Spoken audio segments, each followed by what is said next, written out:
Howdy, howdy, everyone. I'm late, and guess why I'm late? Whew. Finally, time to sit down and relax. I'm late because they weren't letting me in. They were demanding either vaccination certificate or QR code. I did not expect this. Anyway, howdy everyone, hope all is well. I will tell you in a few minutes why I'm late in details. It's pretty unexpected and it's pretty crazy actually. Today is a stream of surprises. The first surprise is, well, I am late. And second surprise is I am in Rostov, not in the city of Azov. Due to inclement weather, a couple hours ago in Azov, the forecast for Azov was downpour, and actually for Rostov as well. That's why I'm sitting inside and not doing a walking tour. I'm sorry guys, there's not much I can do, but I will try to make today's stream as fun as it gets. I will tell you, I've thought of different things I can tell you, and hopefully it'll be interesting. First of all, could you please let me know if you can hear me well, if you can see me well? I would love to hear 5x5.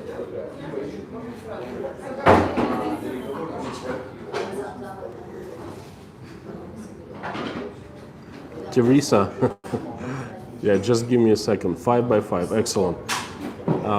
This is my favorite coffee shop. This is my second stream from this coffee shop.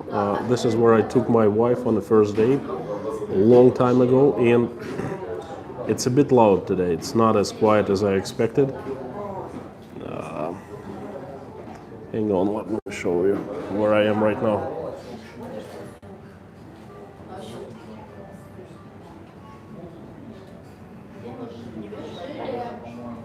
There's a loud company right to the left of me with the little kids. There are 3 girls. And very dark clouds outside. It looks like it's gonna rain. The weather's been really strange. I will tell you about it. You guys will find it pretty amazing.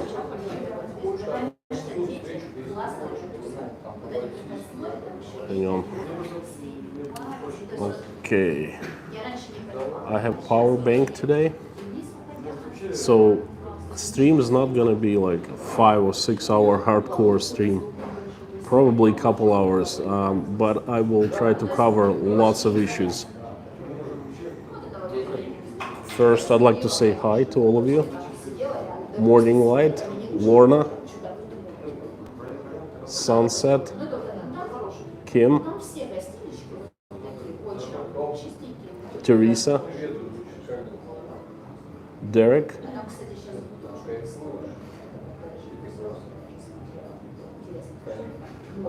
Mutant Rife,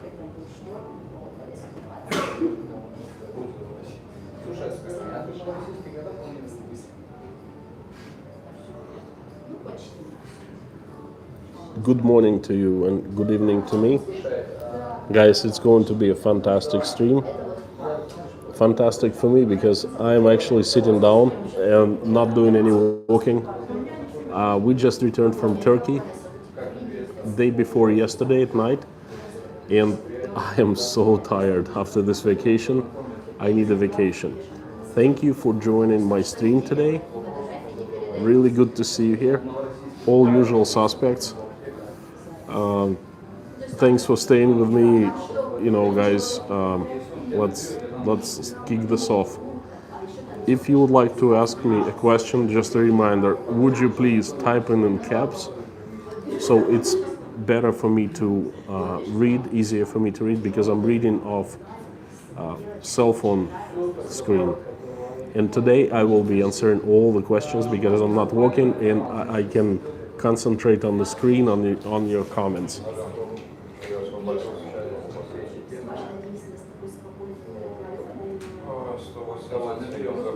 Morning Light, you're always welcome.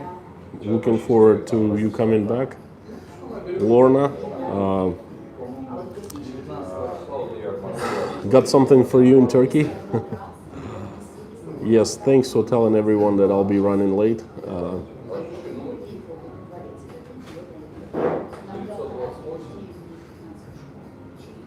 Kim, things are getting crazy about the vaccine mandates. They're trying to make it very difficult not to take the job. That's why I am late today, because I was proven that I am not a danger of people. Lorna, I have a table, well, virtually big enough for all of us. Not as big as I wanted to, but this place is limited to 50% capacity due to COVID limitations, and they think that for you to come and join here, you guys need to be vaccinated. And I just told them that a lot of Americans from states like Texas, and they can go and kiss themselves. You know what I mean?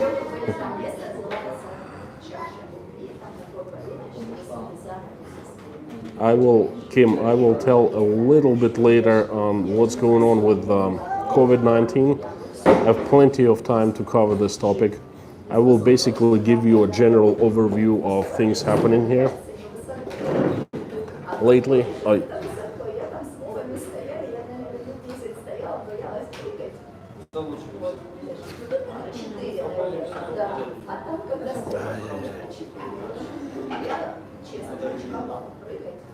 here you go. Put the screen a little closer so I can read easier. These letters are so tiny.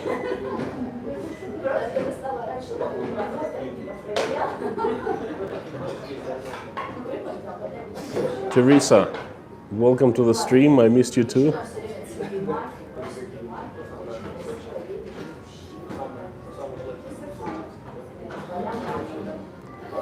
Derek, you just got off a midnight shift, so tired. Wow, that's tough. I'm very tired from the Turkey vacation. Just give me a few minutes, I'll tell you why.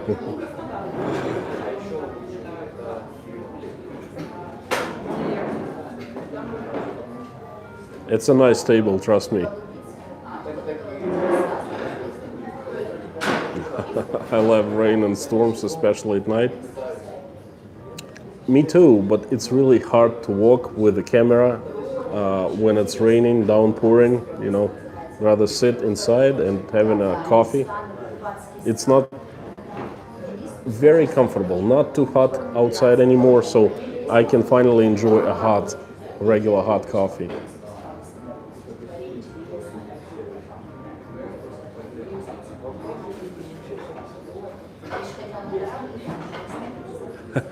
Mutant, thank you. Teresa, can you come and live with me? Please do. My house is big enough for all of you. Christine, I have something to tell you about Canada and my video that we were having a discussion. Anyway, hello and welcome to the stream. There was a Russian fighting plane crash in Turkey. Oh, I missed that. I didn't see that.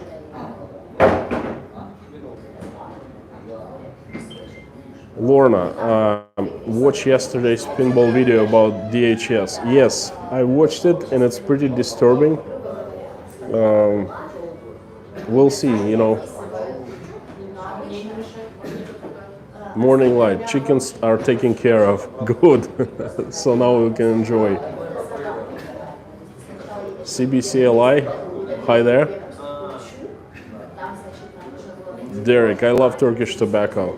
It's the best. Yeah, I don't smoke. But I trust you. Сделайте американо, пожалуйста, с молоком для начала. Хорошо. Вам молоко отдельно? Молоко можно, да, отдельно. Или лучше еще сливки. Хорошо. Вам разогреть или холодно? Горячее, чтобы все было. I just ordered a coffee, an americano with cream. That's, by the way, americano here is regular coffee for you guys.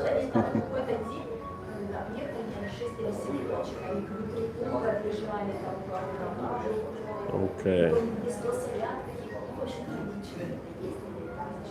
Morning light, big scare tactics here of major lockdowns. A few minutes. I'd like to tell you about, this is the plan for today, by the way. First, I'd like to tell you about our vacation to Turkey. I'll try to be very brief, and we'll take it from there.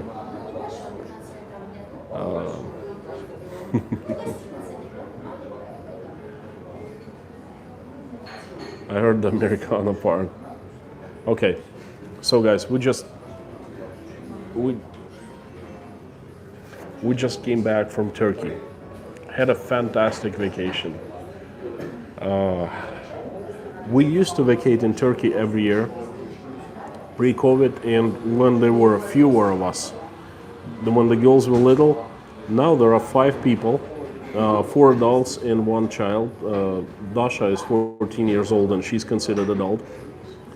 It's expensive in general, and it's twice as expensive because of COVID-19. Anyway, Turkey is still the same. It's hot. The Mediterranean is fantastic. Hotels are still there. The food is not as plentiful, not as great, but still, we weren't hungry.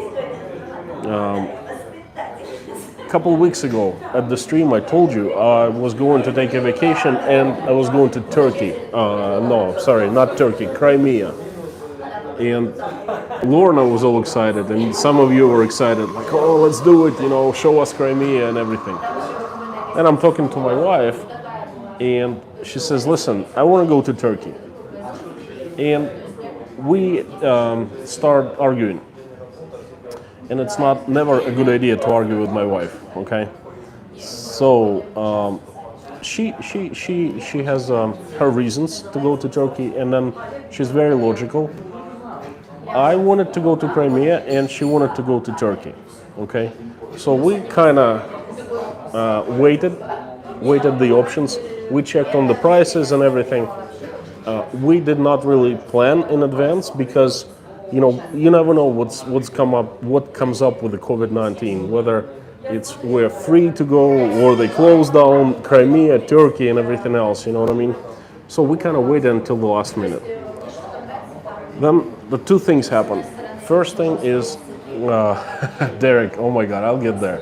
First thing is, my wife is very smart and very, very wise, and I had misfortune not listening to her a few times in my life, and she always turned out right, okay?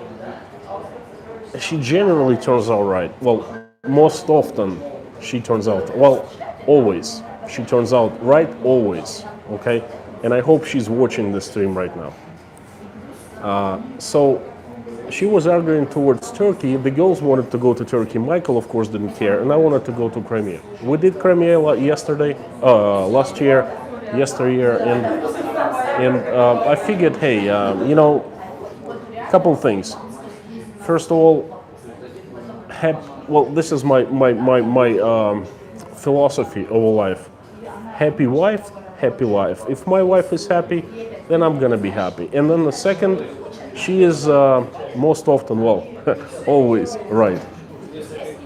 So I kind of bent, and we went to Turkey. And oh my God, I am sure, and we are all sure glad that we did, because we went for 6 nights, and it was a very short vacation. We usually go for a couple of weeks or 10 nights at least.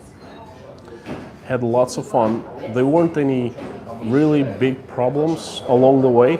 It was difficult to get out Russia and inside of Turkey, and I made a video, and I'm going to upload it tomorrow.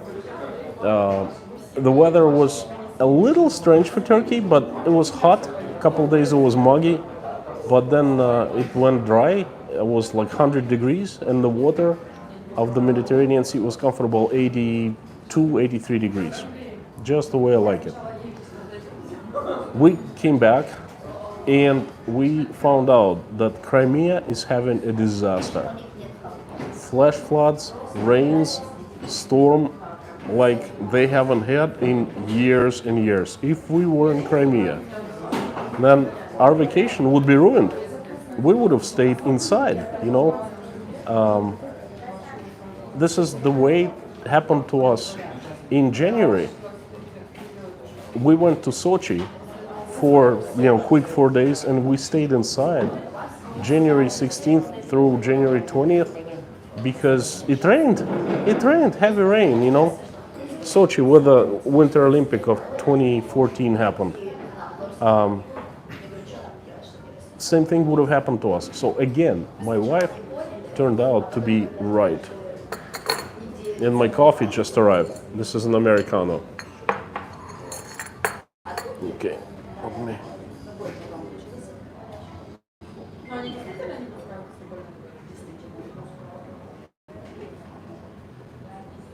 Connie, hello. Good morning for the ones just joining the stream. So, we had a fantastic vacation in Turkey, right? Crimea, forget it. Sochi region, our friends are in Sochi right now. They've been here for 5 days. All 5 days they have stayed inside. And right now they have a tremendous high possibility of huge flash floods, and they're evacuating people. There's a huge storm coming over the Black Sea. Usually doesn't happen.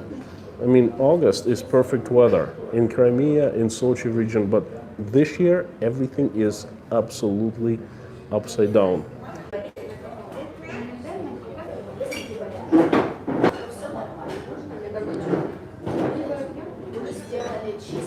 Look how wonderful. Almost everyone left. Let me tell you, it's quite a stream today. In Russia, we usually say, the problem never comes alone. If a problem comes, like inclement weather or something like this, or change of plans, things will start happening again. Anyway, thanks for staying. Guess what? My internet, mobile network got shut off, and I had to join the Wi-Fi here. I'm not sure whether this Wi-Fi quality is good enough for stream. I hope so. Gosh, wonderful.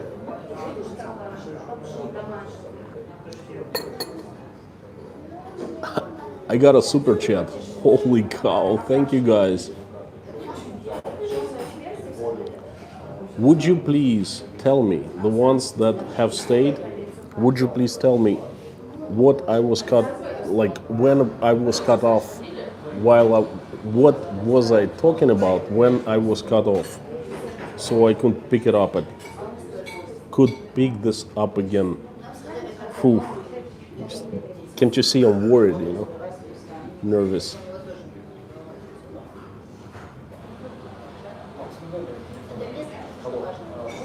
I think I was talking about the weather, really strange weather, how we lucked out going to Turkey.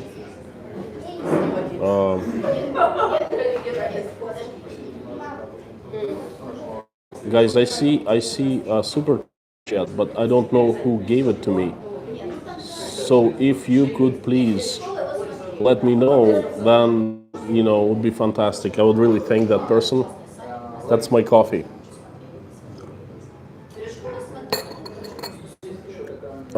Anyway, so Russia has been having really strange weather.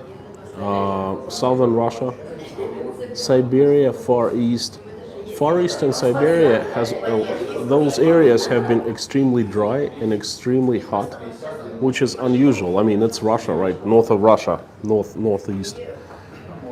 In the region of Yakutia, there are incredible fires. Unheard of fires, and it's a state of emergency.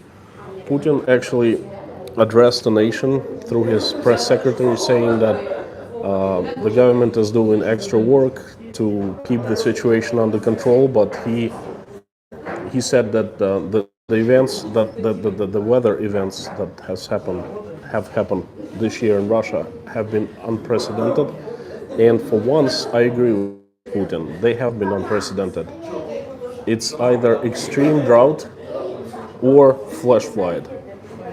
Like in Sochi region, in Krasnodar region, in 2 hours they had rainfall of 3 months. Can you imagine what kind of rain they had? Literally, someone opened the faucet on top, and then everything is flooded with water. Incredible. So anyway, my wife turns out to be right again.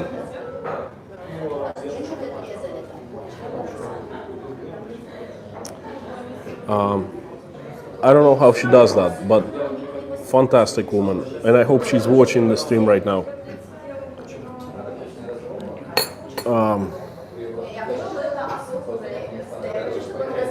Let me tell you guys a little bit about the vacation, the area that we went to, and why I am so tired after this vacation, and I need vacation after vacation. Well, basically, I always need a vacation after every single vacation by one simple reason. You see, my lifestyle is I sit behind the desk from morning till night. This is how I work. I have a senior management position. And I rarely exercise because I have problems with my eyes, retina. I cannot, like the doctors forbid me to pump iron, to lift weights, which I love to do. I can't really run a lot. All I can do is walk. And once I get to vacation, I change my lifestyle. I'm active from morning till night. There's no desk, there's no computer, there's no office anymore. I just run around and do something like water sliding, swimming, I don't know, filming, just so much activities. And by the time like dinner comes, I'm usually so tired, starting from the day 3. And this tiredness like builds up. And right now, all my body kind of hurts. I haven't recovered from Turkey yet. So this is why I need a vacation after a vacation. So what I have done, swim a lot. I taught Michael how to swim. I did lots of water slides. Watch my video, Why Visit Turkey. You will get an idea of how a day looked like there.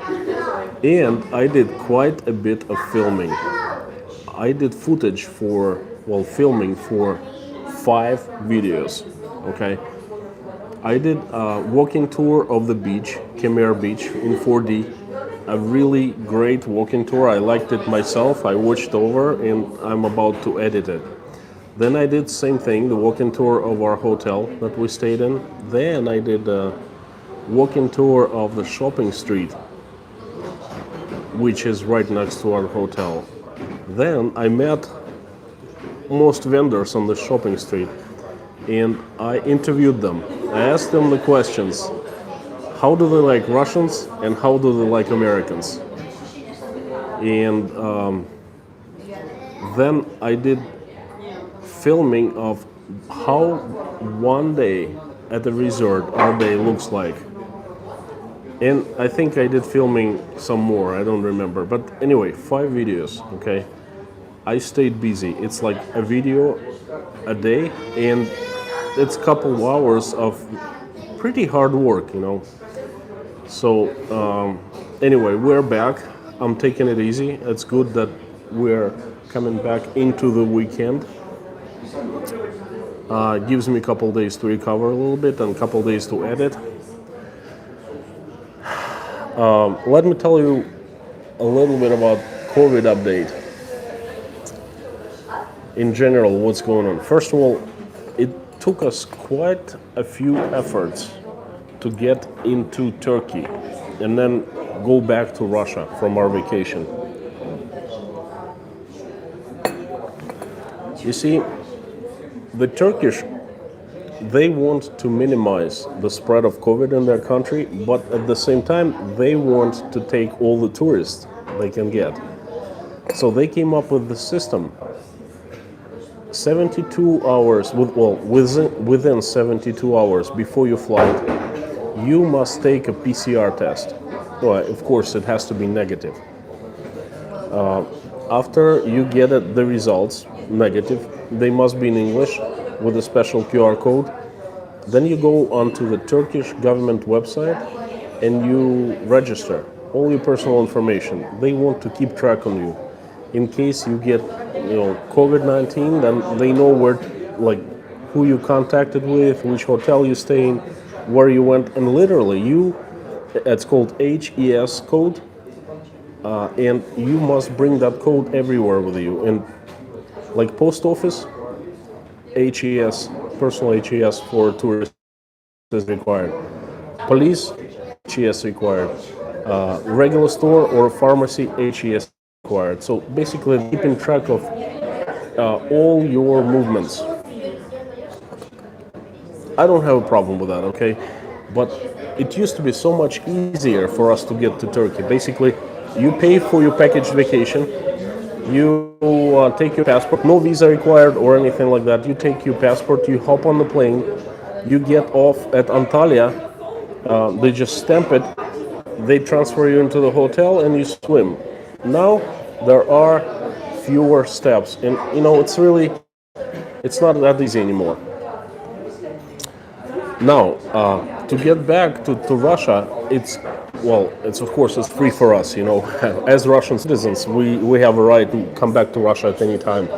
But within 72 hours after coming back to our country, we also must do a PCR test and give the results to the government. So it's been 48 hours right now. But we did the PCR tests right upon arrival at the airport. They have special places, special booths to have the tests done.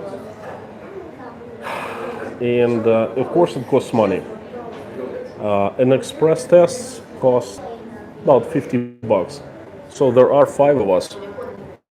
5 tests, $250 one way, $250 coming back. So that's $500 on top of what vacation costs. It's $500. I mean, I'd rather spend it somewhere else. I'd rather buy myself a GoPro or something like that. So that's what's going on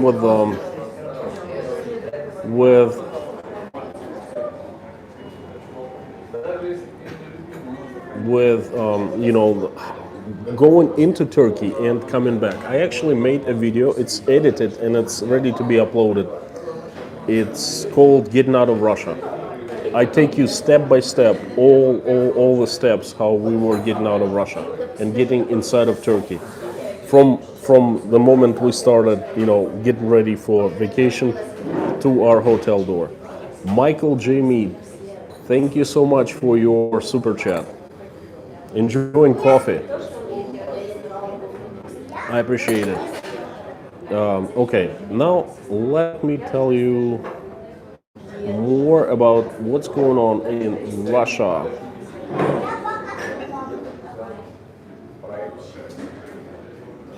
Sissy Taylor, good morning. Welcome to the chat. Guys, for the ones who just joined, I apologize. I have a bunch of technical difficulties today. First of all, they were not letting me into the coffee shop because a recent executive order of the province governor requires all restaurants to work at 50% of capacity, and on top of that, they only let people in who either vaccinated, who had COVID within 6 months, who have QR code, or have special paper from the doctor saying that that person cannot be vaccinated due to medical reasons. As you remember, I had COVID twice, and I'm good to go until September 29, and I have a QR code, but I didn't have it on me because I didn't know I needed it. I'm fresh off the boat, fresh from Turkey, okay? This is my first time going out. So For like 10 minutes, I was calling my wife and asking her to email me my QR code and showing. And the funniest they don't check your QR code. They don't run it through a scanner into the system and everything. Like in Moscow, they do. Here, they don't. They just, you show them a picture on the phone. It says, "This is my QR code." They let you in. I mean, I have a real QR code, but if I wanted to get inside without having QR code, I could easily manipulate things, if you know what I mean. So it doesn't make any sense. Now, Lorna, off topic. Listen, you, my friend, you are never off topic in the streams, okay? Your topic is very important topic. Anything, whether you like the green walls, you like flies flying behind me, or you like something's going on the street, you just let me know. Let me read the comments a bit. I apologize again. So that was the first technical difficulty, and I started my stream 15 minutes later for that. And then, like 20 something minutes into the stream, my monthly limit of internet traffic was up, and mobile internet just stopped working. So I had to join the Wi-Fi here, just like that. Anyway, I will go and read the comments a little bit. For the ones who just joined, I'm not in Azov. I did an announcement that I was going to the provincial town of Azov and I was going to do a walking tour. I apologize, but it's pouring rain in Azov. At least that the forecast a couple hours ago for Azov was the pouring rain. Same as Rostov, very cloudy, dark clouds. It rains every night, evenings, lightning, thunders, everything. So I'm just sitting inside enjoying a coffee. I apologize. Not up to me. I would love to do a walking tour of Azov. The city was founded 1,000 years ago by the Turks. Peter the Great conquered it for Russia 300 years ago, and ever since it's been Russian. I have relatives. I have one of the people who run in the entire district is my close relative. I spent lots of time when I was growing up in Azov. Fantastic place. I would love to show it to you. And if weather allowing, I will do that next Saturday, okay? But this stream I'm doing from a coffee shop. I apologize.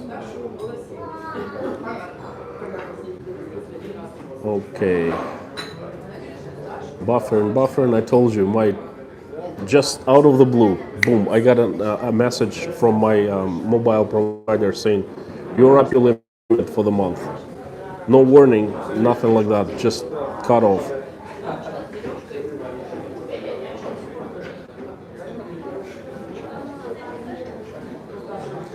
I was talking about weather in Crimea. Crimea was hit twice, very, very hard. Remember I made a video about flash floods in Moscow? It happens. I mean, it didn't really surprise me that much because it happens. But let me tell you, Crimea had flash floods, Sochi had flash floods. Crimea is being hit second time with even worse flash floods. Sochi is being hit with worse flash floods. All over Russia, southern and central Russia, there are flash floods. Very unusual. If it was happening only in Russia, I would have thought that someone, the Americans or the Chinese or the Martians or whatever, have actually learned how to control the weather and experimenting on one region, doing some kind of a natural disasters. But as far as I understand, it happens all over. In China had that terrible tragedy where so many people, like hundreds of people, died trapped in the subway stations. In America, they're having, you guys are having very strange weather, same as we do. Either extremely hot or extremely cold or, flash floods. So it's happening all over, and it's not, I think it's natural occurrence. No one's running the weather. It's just, it's either we're messing something up, or it's God punishing us, or not punishing us, or blessing us. I don't know. Anyway.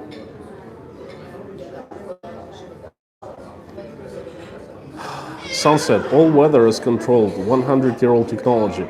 I think this instrument, the tool of control is called the prayer. Virginia Prepper, hi there. Jason Babila, good to see you. Good evening to you, good morning to you. Okay, give me a second, I'm reading the comments.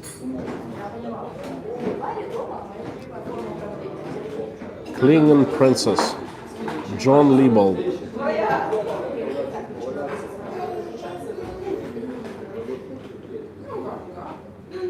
Undercover 47. Good evening, guys. Well, good morning. And John Liebold, I don't even know what is it, like morning or daytime or evening. What do you have? So far away. I don't know what your time difference with Russia is.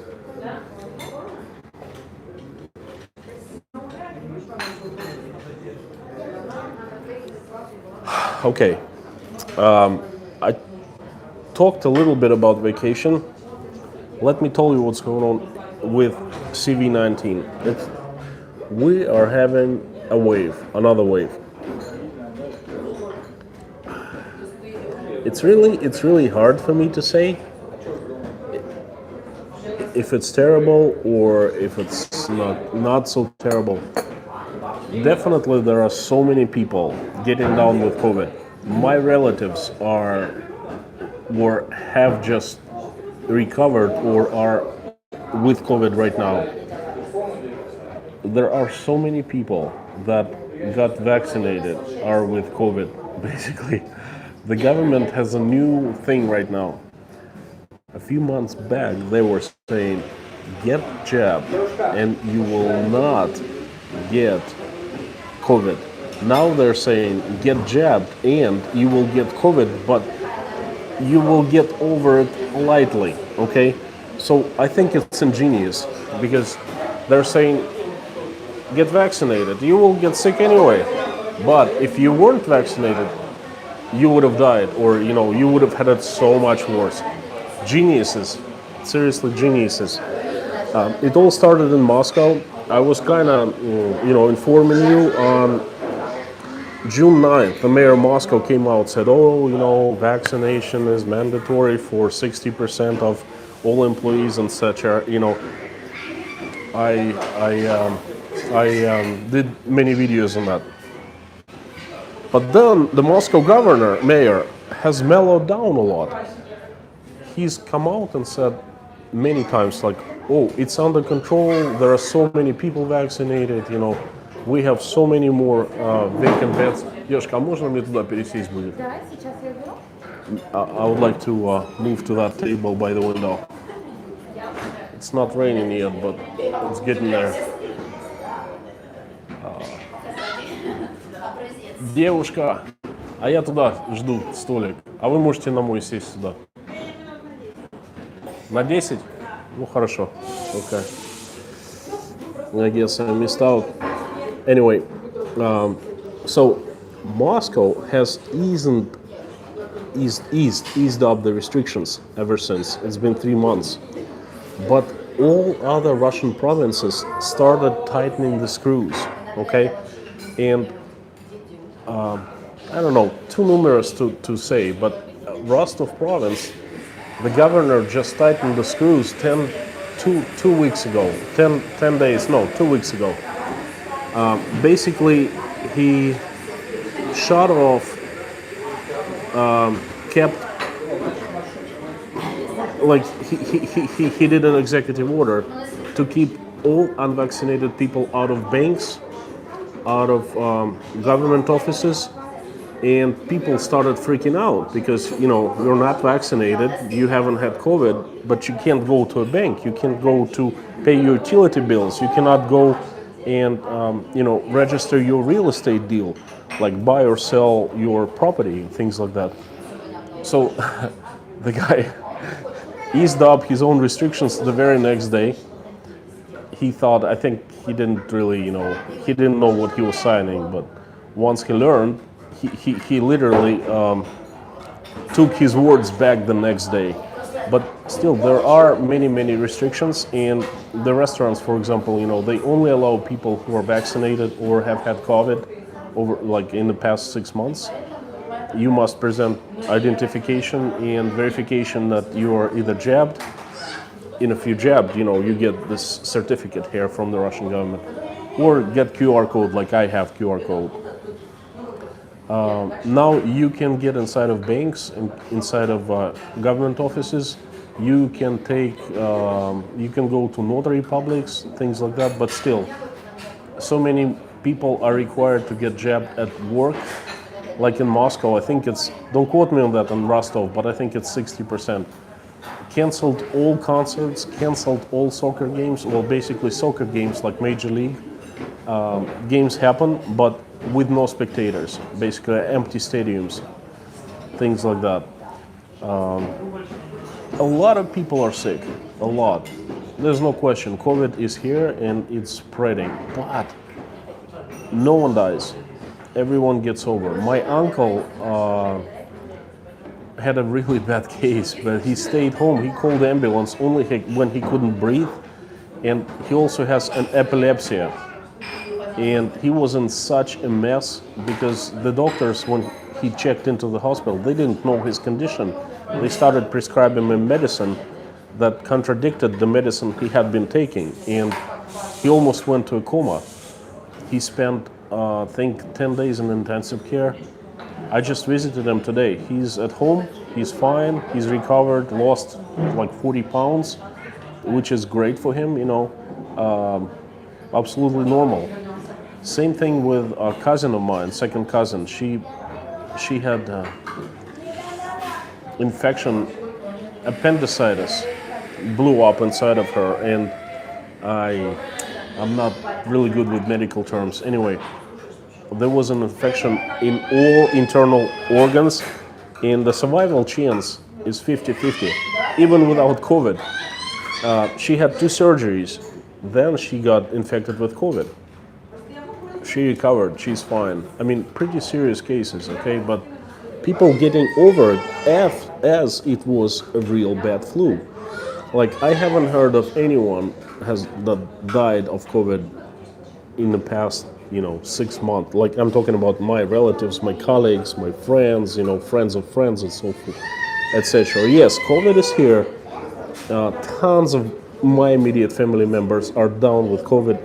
Well, for the first time, second time, some of them for the second time. But you know what? We're getting over it.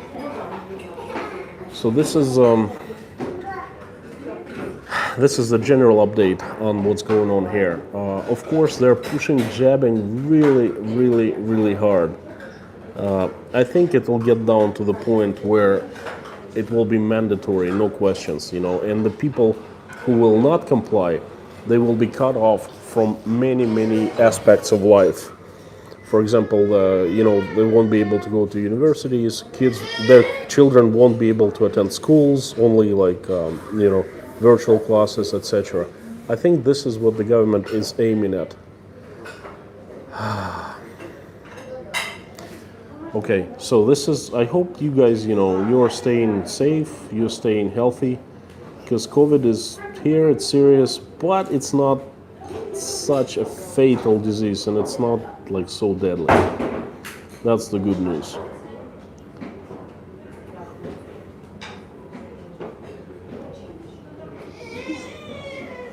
Okay, I have Patricia. Patricia, hi there. Welcome to the stream. I'm not in Azov due to, I explained a couple times, due to the inclement weather. I cannot walk and do a walking tour of the city. Therefore, I sit in the coffee shop, and it's not Azov, but Rostov. I have a question from Patricia Bonfan. Have you heard Israel is in the phase 3 trials for cure for COVID-19 using CD24? That's natural.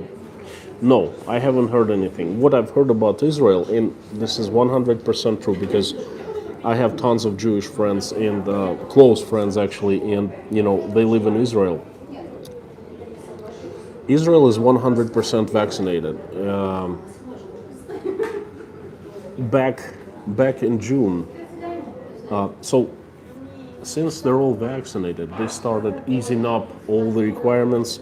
Basically, no QR codes, no masks, people just on the streets and everything. Then one day the entire country started freaking out because COVID appeared in Israel again, despite the fact that 100% of people are vaccinated. And what I also know about Israel is that one of the best medicines in the world, for sure. If any one of my rich friends want to do surgery or have like something needs medical attention, they either fly to Israel or Germany. Well, Israel is more accessible because a lot of them has Israeli passports and it's free. Go figure. Okay, so I am pretty sure that Israelis are at the very front line of technological advancements. If someone comes up with a natural cure for COVID, my bet it'll be Israelis. Девушка, а можно теперь вот туда вот пересесть будет? Okay. Still waiting to get the table changed. Okay.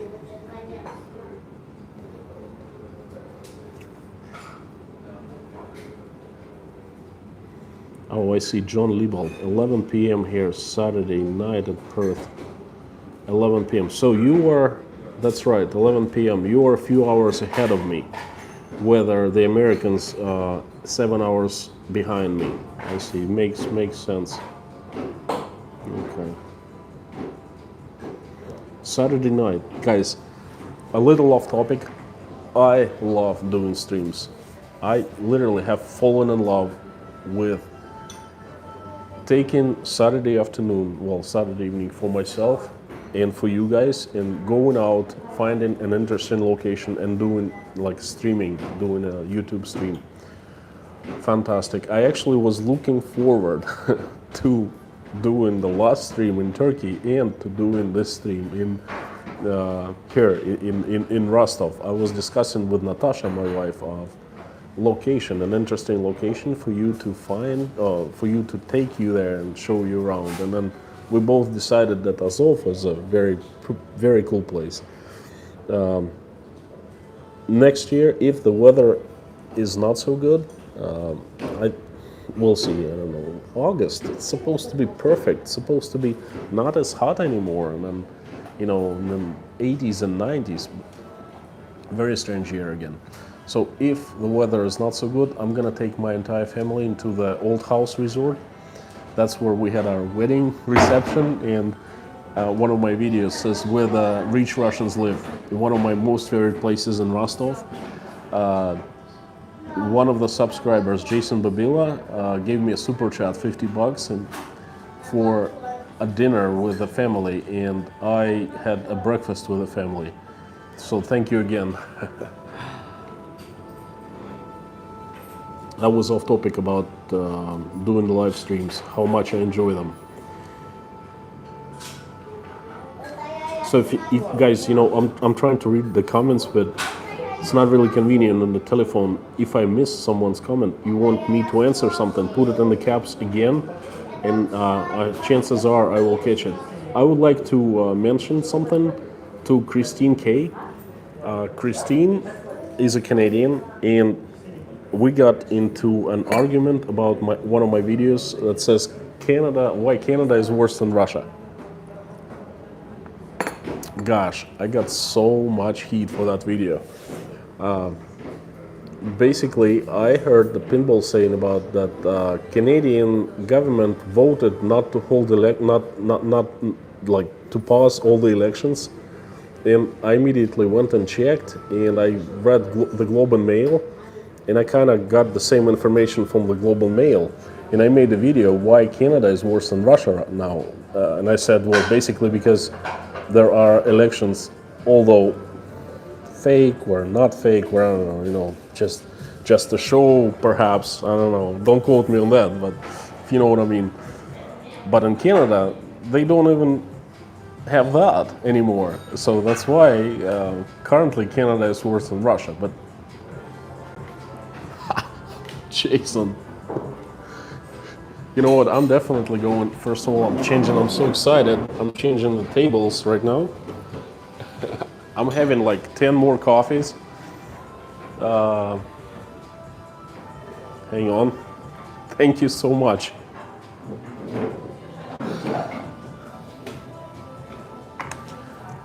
Lorna, hope you like this green background. More of it for you. Thank you so much. What can I say? I appreciate. Not to lose the topic about Canada a couple of months later. Thank you for the money. The biggest appreciation I get, money is always great, okay? But it's like when I get a super chat, I get a confirmation that what I'm doing is actually valued by other people. And when I get a super chat of $50, that's a huge value for Jason. Listen, thank you so much. I mean, that's not the first one that you've done, and well, thank you very much. Lorna, thank you for thanking Jason. Chief Jim, hi to Maine. Wow. Ram 145, thank you so much. Thank you for your perspective on what's going on, sir. Thank you. Here's more for dinner for the family. Jason, I am taking family to the Old House Resort again, and this time I'm going to be streaming, or I will film and I will upload. So you guys will all see where the super chats, go to. Another thing, I made a video how we were going to Turkey, going through the steps of obtaining, doing PCR tests and obtaining these codes from Turkish government. And then I was filming little bits from the airport, and I went to duty free and I got a bottle of single malt scotch, Glengoyne, and that was a super chat. Well, actually, quite a few super chats, but I really enjoyed it in Turkey, and thank you so much, guys, again. Anyway, back to the what you calling, Christine K and my video about Canada. So, as soon as I uploaded the video, a lot of people said, "Oh, you're like," they were so agree with me, and quite a few people saying, "Hey, listen, your facts are way off. Basically, you lie in your video, and the truth is not what you describe it." Okay. Christine also mentioned that what I made points on in the video was not true, and she just gave me information about Canada holding elections in September, and I'd like to apologize to all Canadians. You guys are not worse than Russians. I guess Russia is worse than Canada. And well, I made a mistake, but I want to stress this. That was an honest mistake. I'm not a Russian troll. I wasn't hyping on or anything like that. I speak and make videos on issues that really concern me, that really touch me, resonate with me.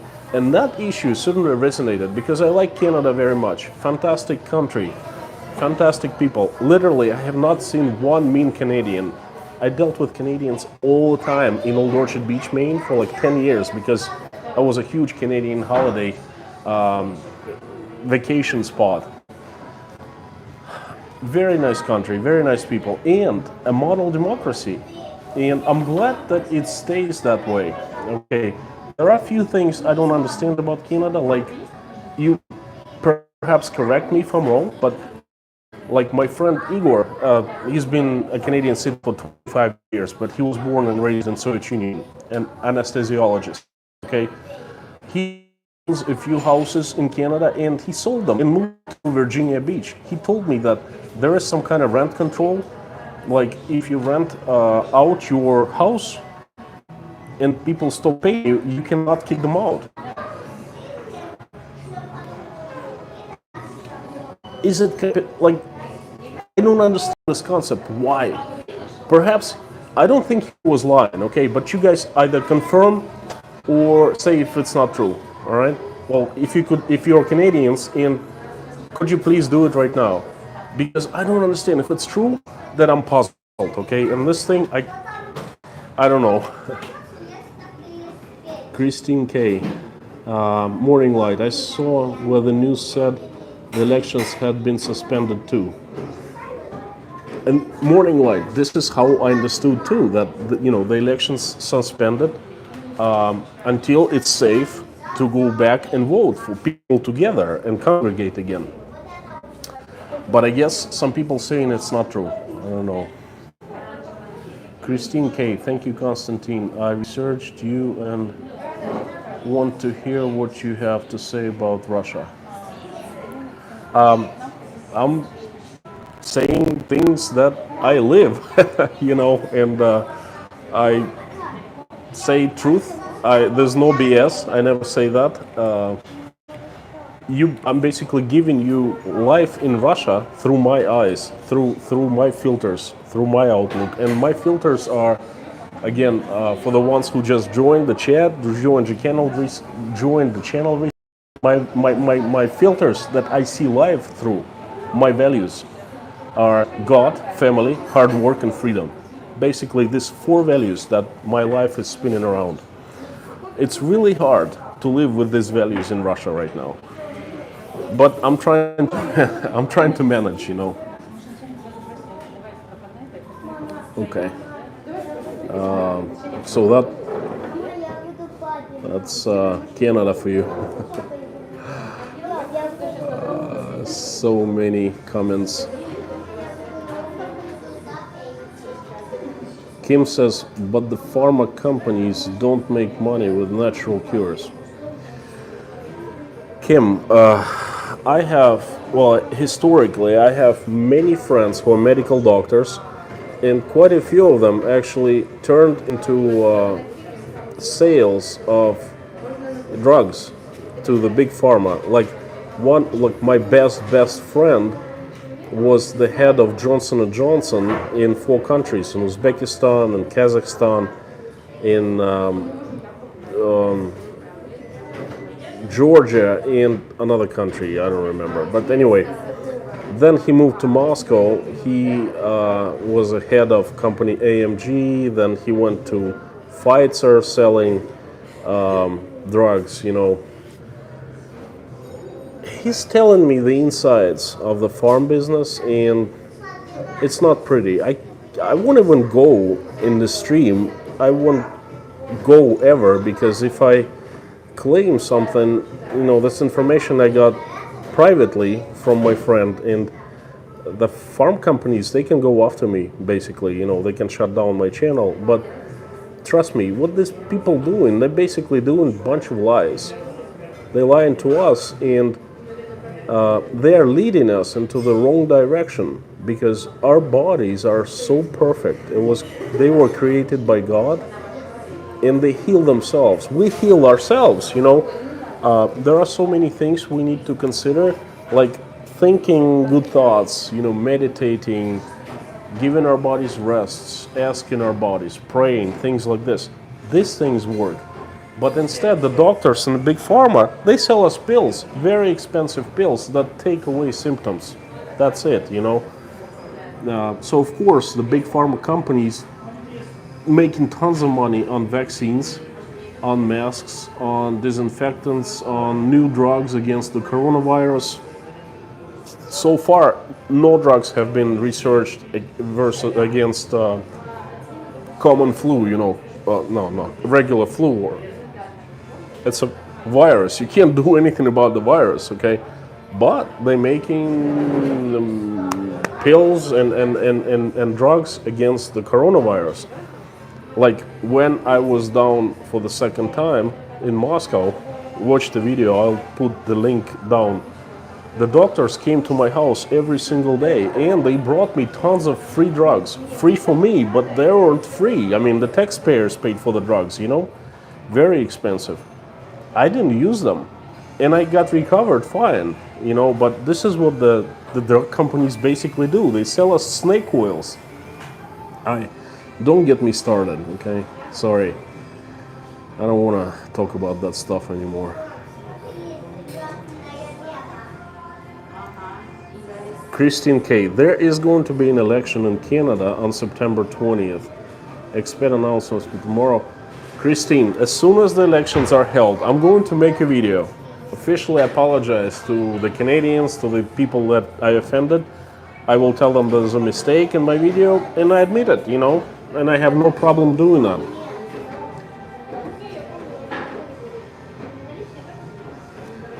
Morning light. Christine K, that's really good news. I love it. That's great news because I would hate to see Canada going down. I want Canada to go down, but only in one thing. When Canada is playing ice hockey against Russia, okay? I want Canada to go down big time. Other than that, I want Canada to be prosperous, to be free, to be a fantastic country, okay? Mommy, hi. Patty B, hi. Good to have you here.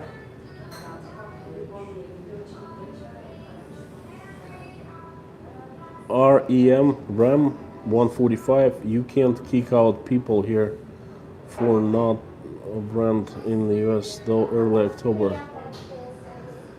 I have one question for you.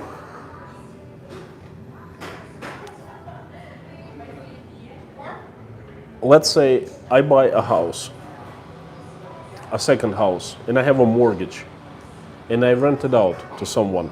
And that's a very honest and decent way to make living, to make money, to earn money. That's capitalism after all, okay? I like that very much. I like the idea of being able to do that, to have freedom of doing that. But if I go to a bank, get a mortgage, rent it out, but there is a moratorium on payments, so basically my tenants don't pay me, how am I supposed to come up with money to pay to the banks? What? I don't have to pay to the banks either, so like they mirror this, or I'm on my own. How does this work? I don't understand.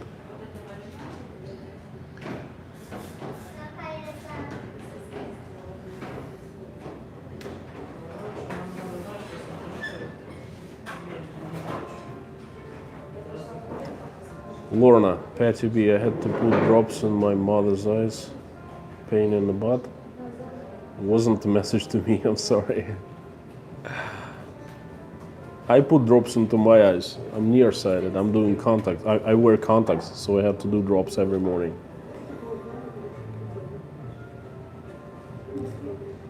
Mammy, so good to see you here. Is it mommy or mammy? I'm not sure.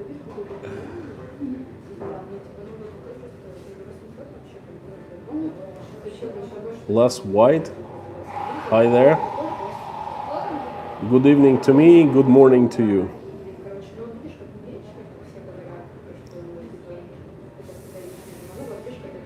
Morning light, started meditation and praying too again. Makes a big difference physically and mentally, healthier. Yes, healthier. I mean, I don't discard drugs whatsoever. Like if we have surgeries or we have health emergencies, drugs help. But that's for emergencies, you know what I mean? But not to mask the symptoms. If we have symptoms, we have pains, we need to go down deep and find out what's causing the pains, and we gotta take care of the root of the pains. Okay, but we just can't cover up the pains and go on and keep on living like everything is fine. That just leads to, development of disease and basically eventually to death. Sunset, they are so worried about our health. Cigarettes and whiskey are okay. Very, very good point, okay? Alcohol is a drug, very addictive drug. Cigarettes, very addictive drug.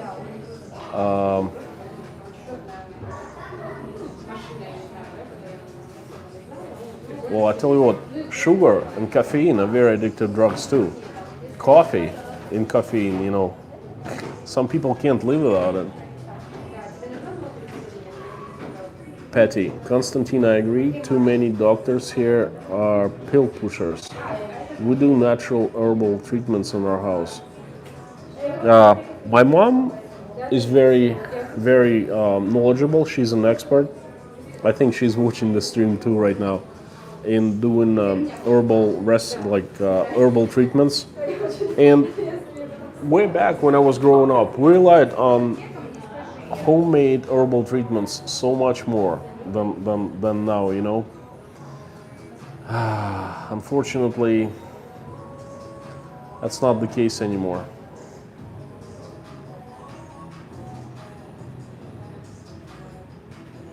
Okay, reading more comments. Our nobody. Hi there.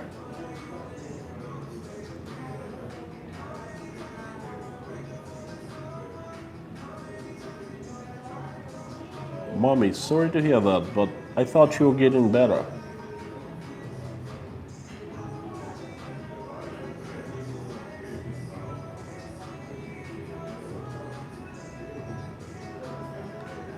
Joseph Heavener. We don't know how it's supposed to work either. Not sure what is that's related to.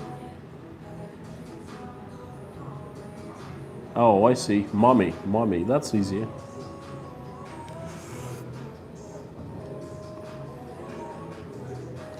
Mammy, but she's a mommy.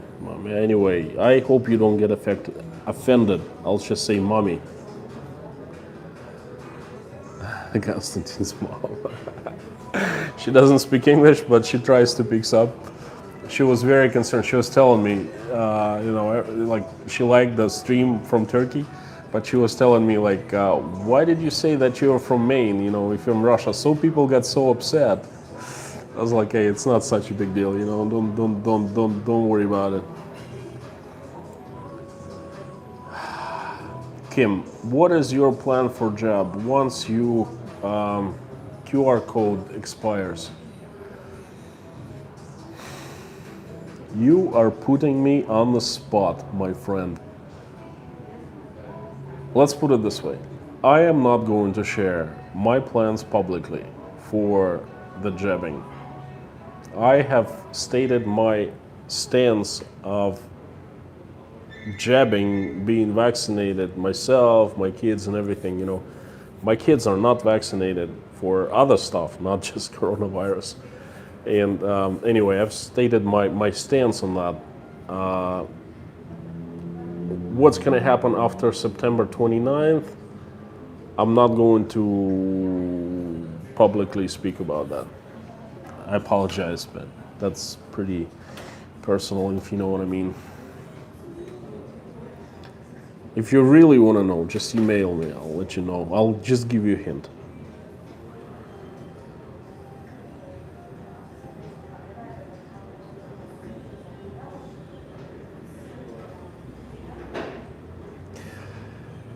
Kim, there are different ways. Let's put it this way. Patty, oh, your drop says anti-inflammatory. I see, my drops are just, to put contacts in.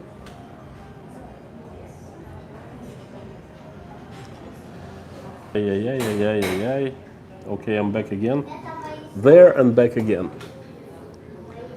That was a telephone call.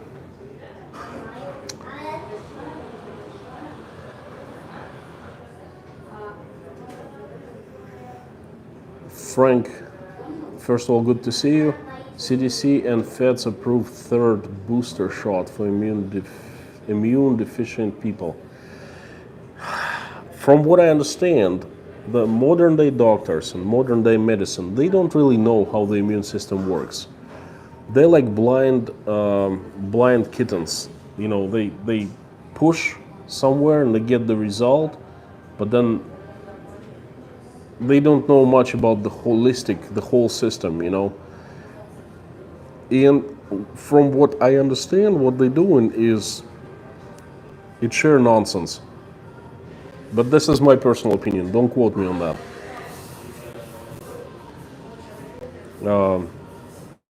Morning light, thank you. Yes, I had a telephone call. I'm sorry. It was buffering, but it was a quick one. Patricia, question. Have you heard about 7-point earthquakes, 3 of them in the last 4 days?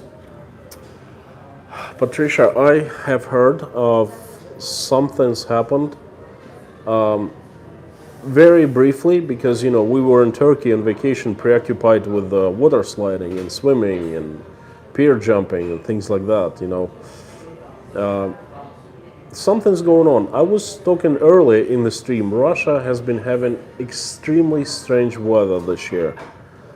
It's like all the weather patterns, they've changed. And what we are so used to in terms of weather is not working anymore. In Turkey, I noticed the same thing. Like, I've been to Turkey, I don't know, 20 times, 15, 20 times, so many times. And I come to pretty much same places, same beach. I love Kemer, and it's one of my most favorite places in the world. I came in July, I came in August, I came in September, I came in June, and let me tell you, this year was different. Usually it's dry, windless, and hot, extremely hot. This time it was humid, 100% humidity for 2 days, and most days were high wind. Very high wind. The sea is usually, very comfortable, like, I don't know, 85, 84 degrees, 82 degrees, anyway, 30 Celsius. It was 4 degrees cooler than 30, 26, 27. That never happened in Kemer before, you know what I mean? Even in Turkey, the weather was different.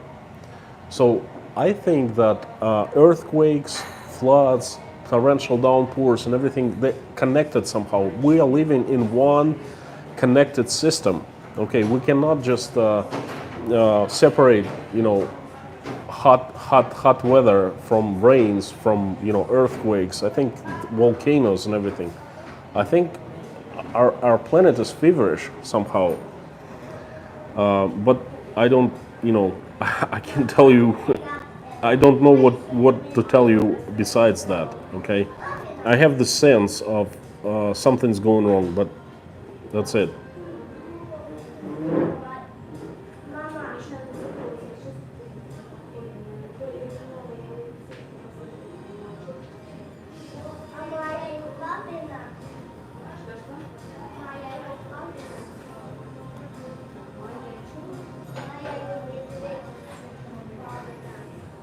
Frank F. No use. Oh, morning light to Frank F. No use to try to stimulate immune system on deficient people because we have no system to stimulate. Makes sense, yes.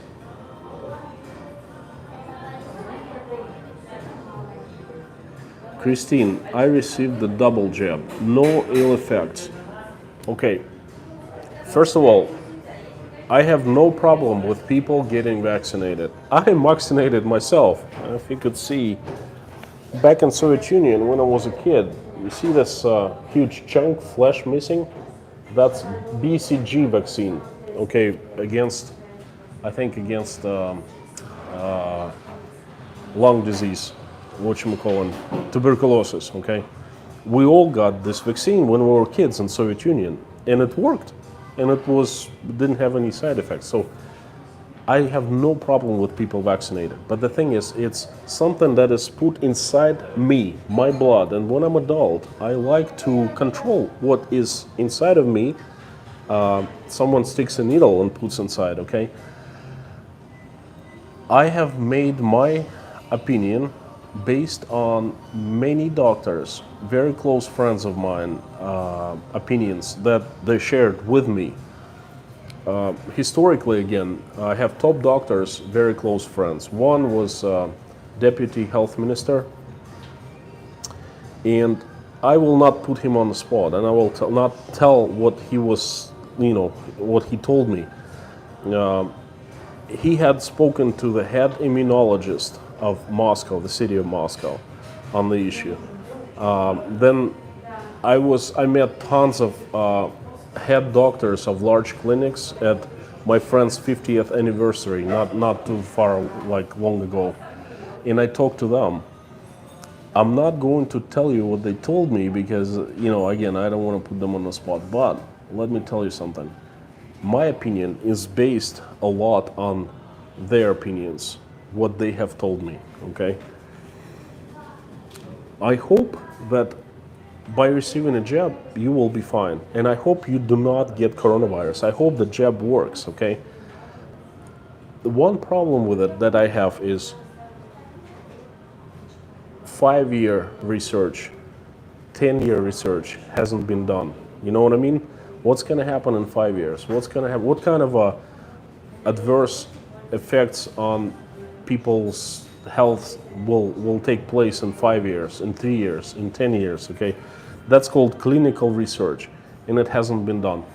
And another big problem is all the doctors telling me, listen, that I can share. Most of them, they said, listen, this virus is very strange. Usually, when the outbreak happens, there's like very precise science. It's called epidemiology or something like that. Epidemiology. Okay, basically the doctor scientists, they study the epidemics, the pandemics of different kind. Once a pandemic starts, the first outbreak, then it usually takes 2 years to research a reliable test. This pandemic is very different. Outbreak happened, the tests were available immediately. And the second question is they have is usually 2 years after the test is researched, 2 years after, so it's 4 years after the outbreak, the vaccine is researched. 2 plus 2. Okay, that time can be expedited. For example, if you put so much resources, so many scientists into designing, researching the test, you can do it 1.5 years instead of 2 years. Same with vaccine, you can do it 1.5 years, 3 months, but you can't do it in 6 months. You can't have, this testing system having like right there on the spot, being available immediately when the pandemic starts, okay? That's what most doctors tell me. This is a very strange virus. And I will not speculate whether it's man-made or not. That would be putting them on the spot, but you just read, between the lines what I'm saying. So, Christine, I hope that you will be fine, and you very well can be, okay? Because even if adverse side effects happen, they usually happen on not too many people. So let's just be hopeful and pray.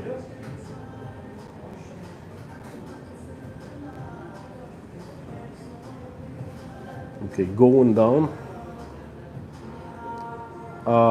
Haiti, the earthquake in Haiti.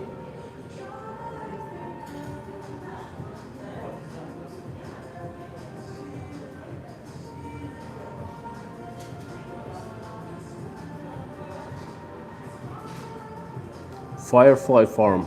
Hi from Russia, Rostov-on-Don. No Azov today, I'm sorry. The weather is not cooperating, it's just downpour. EMS paramedic. I was looking forward to you waking up to your telephone alarm clock. Glad that you made it here.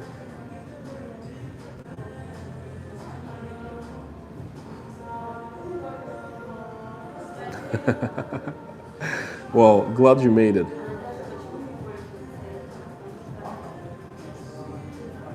Christine K. Canada also having extreme weather. Highest temperature recorded in Lytton, British Columbia in Canada this summer. Everywhere. That's why I think it's a natural occurring phenomena. It could be that we really messed something up, or it could be it's natural and the weather goes through like long-term cycles and phases, God knows, but I think it's not man-made problem. I think it's natural.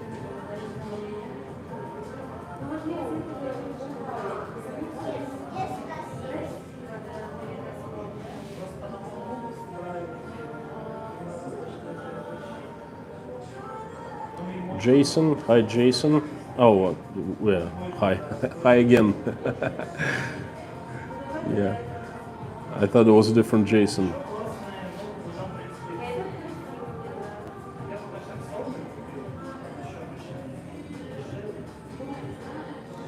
Kim, vaccine takes at least 10 years to develop. I beg to differ. At least I'm not an expert on vaccines, but from what I heard from the Russian doctors, my friends, takes 4 years. 2 years, first 2 years they develop the testing, and then second 2 years they develop like that's called active phase or something like that. They develop vaccine. At least how it's done here in Russia. It's been done since the 50s in the Soviet Union, and they still do that. Not with the COVID-19 vaccine.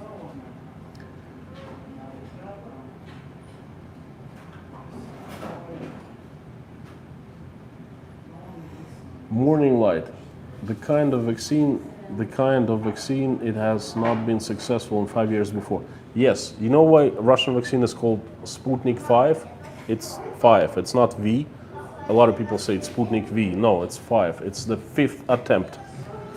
Basically, the Russian government, the Russian FDA, equivalent of FDA, Rostov-on-Don, they were first 4 attempts and they were not registered because they failed. And this, the 5th attempt, actually was registered and went into mass production. But it was registered under very strange circumstances during the explosion of the COVID-19, you know, with this fear and everything.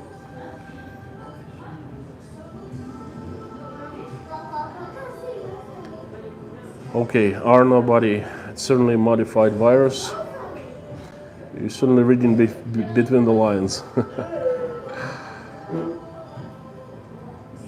Morning light. Glucose in all the vaccines that can be used as a coating or medicine and nanobots to get past the blood-brain barrier.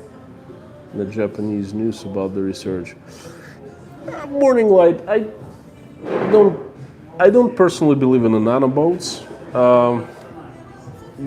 That you know, go inside and screw your body, and I think it's just I think everything's very simple here in Russia. One dose, one shot costs $10, and it's free for us, for the citizens. Basically, I can go and have a shot like in half an hour. Like if I wanted, I would locate a closest spot for me. Like all private clinics do the free shots for people, special spots in parks, you know, and the doctors sitting there and then just give you the shots and register that you are vaccinated. And it's free for us, but it's not free. I mean, every shot costs the government $10. Go figure. Every time needle goes into someone's body, someone makes $10. That's plain and simple. That's a huge market, huge money. There are 140 million Russians. $1,400,000,000 someone makes. And to make the vaccine, the cost of the vaccine is like pennies, and it costs $10, and the Russian government pays, no questions asked, you know? So I think it's very simple. Next vacation spot, Sunset. I like the way you're thinking, because I've been discussing it already with my wife and kids. Michael, 4, or is gonna turn 5 soon. He doesn't care. He said, "Daddy, I love the water slides. I'm up for anything." Okay. The girls, one is a student, freshman. Another one is starting high school.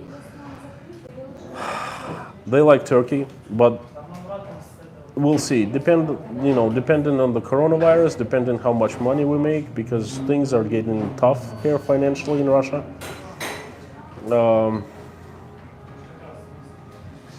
Either Turkey or a better hotel, or Greece, which is very similar to Turkey. It's right next door to Turkey, you know.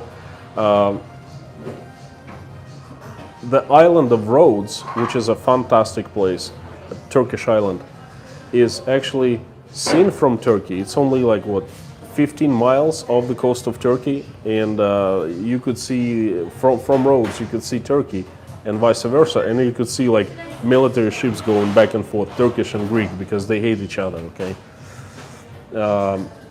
So it's either Turkey or Greece, and it's going to be a vacation, like, sea vacation. Basically, we get there, we don't do anything but eat, swim, sleep, things like that. Perhaps we go to Crimea, because Crimea is a little different. Turkey is more passive. You just lay down on the beach from morning till night.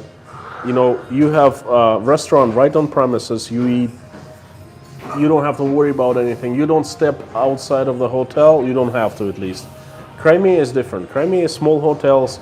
You have to run around doing things. You have to go to the mountains, do the trails. You have to find restaurants on your own to eat, different spots. You explore all the time. It's always go, go, go, go, go. It's not like, a beach vacation. You visit beach occasionally, but you have to make efforts to get to the beach and things like that. So ideally, next summer it will be two vacations, 1 week or a couple weeks in Crimea, perhaps doing the active stuff, and the second is the place where we can just fly out of Russia, relax on the beach, Turkey, Greece, Croatia perhaps. What else? Spain. No, I'm not a big fan of Spain. I don't like Spanish beaches, but my wife loves them. But no, I don't think so. We'll see. Have to be alive first.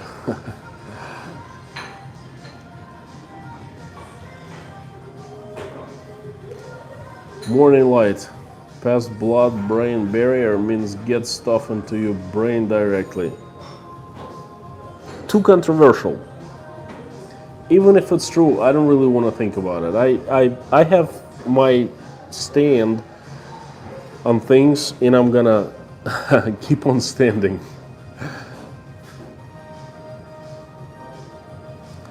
John, the majority of reputable climate atmospheric scientists have explained the escalation of extreme weather events are directly related to global warming, burning of fossil fuels. John, listen, I like you a lot, but we clash on certain issues, okay? I beg to differ because of one simple reason. There are different scientists and there are different theories. I've read different points of view. I've read that, like you said, it's because of burning fossil fuels, and I've also read that fossil fuels don't really affect the weather that much. Me, myself, I ask myself one question. Like, on Earth, there are so many volcanoes, and once every couple thousand years, a huge volcano erupts that throws so much CO2 monoxide into atmosphere, into the air. For example, the last explosion was, I think, 3 years ago in Santorini, which is a Greek island. Fantastic place, but it was a huge volcano. Okay, no. I'm sorry, that was a long time ago. The last big one was Krakatoa, near where you live, near Australia, right? And the Earth didn't have summer. Literally, we didn't have summer for a few years. In America, in Russia, in Europe, we had snow in the summer because of so much CO2 was thrown into the atmosphere. Listen, one question. How is that the eruptions of volcanoes considered to what the burning of fossil fuels are? The volcanoes throw out so much more CO2 than humans do ever burn fossil fuels. How does this compare to? That's the question that I cannot answer myself, and it kind of puts shade on the mainstream theory about global warming, at least for me.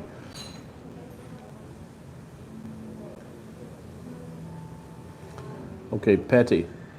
Not properly tested. People here that got the jab are getting the C19. My friend's parents got the jab and are now sick with. I believe each person has to make their own decisions. Yes, I'm not against the vaccination, but I'm just against forcing onto people. Give us facts, give us the choice, convince us that jabbing is safe and effective. And if someone convinces me, I'm the first one who will go and do it. But please convince me in a normal common sense, you know. Patty, I told you before that I have counted so far. There are 22 people I personally know who were vaccinated like 3 months ago, 2 months ago. They are either having CV-19 or had it recently and recovered. Okay, 22 people. Think about it. Like it seems like almost everyone who had it getting down. And the Russian government came out with a new slogan, with a new like line. At first they said like way 6 months ago, way back, they were saying, get vaccinated, you will not get COVID, okay? Now they're saying, get vaccinated, you will get COVID, but it will not affect you as much.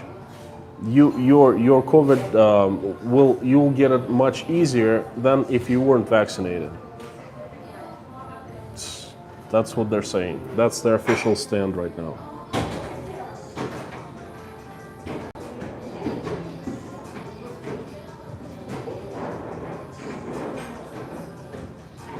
Sunset.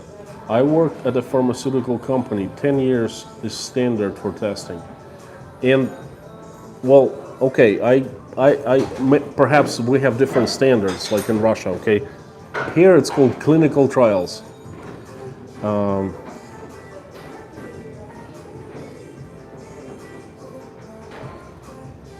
I am to say this. They're pushing vaccines so hard and so quickly without clinical trials because they're saying, well, that is going to save your life. But what if saves your life, but it gives you so much bad stuff later on, you know? Then you really have to know these things to make a decision. And right now I feel like, well, it's not just me, it's a lot of people feel like we are in the dark. We don't know what's. Perhaps this vaccine is absolutely safe. Then great, you know. But perhaps there will be side effects. We just don't know.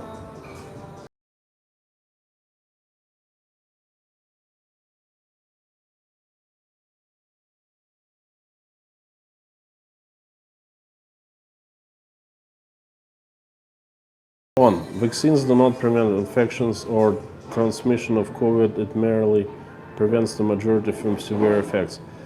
That's not what the Russian government was saying 6 months ago, saying get the jab, not to worry, you will not get sick.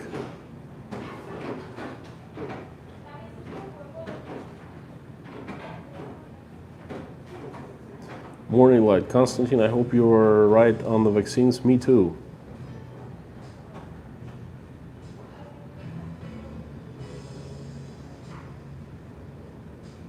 Christine K. I visited Yalta many years ago and I liked it. You've got to be kidding me. You visited Yalta. Holy cow. Well, may I ask you, where did you stay in Yalta? Was it Yalta in Turist? The biggest hotel in Russia? Because I managed that place. I was the general manager for quite some time. That'd be quite a coincidence.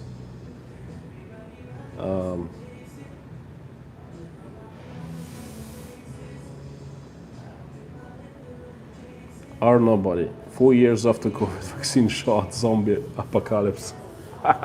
You know, I heard this opinion many times that people are saying the ones who vaccinated, the employers are looking for replacement because in 2 years people will be dead. I don't believe it. Okay, I think it's too much, you know. So there will be no zombie apocalypses, but who knows if people with shots will not be more susceptible to, let's say, diabetes or heart disease or things like that, you know.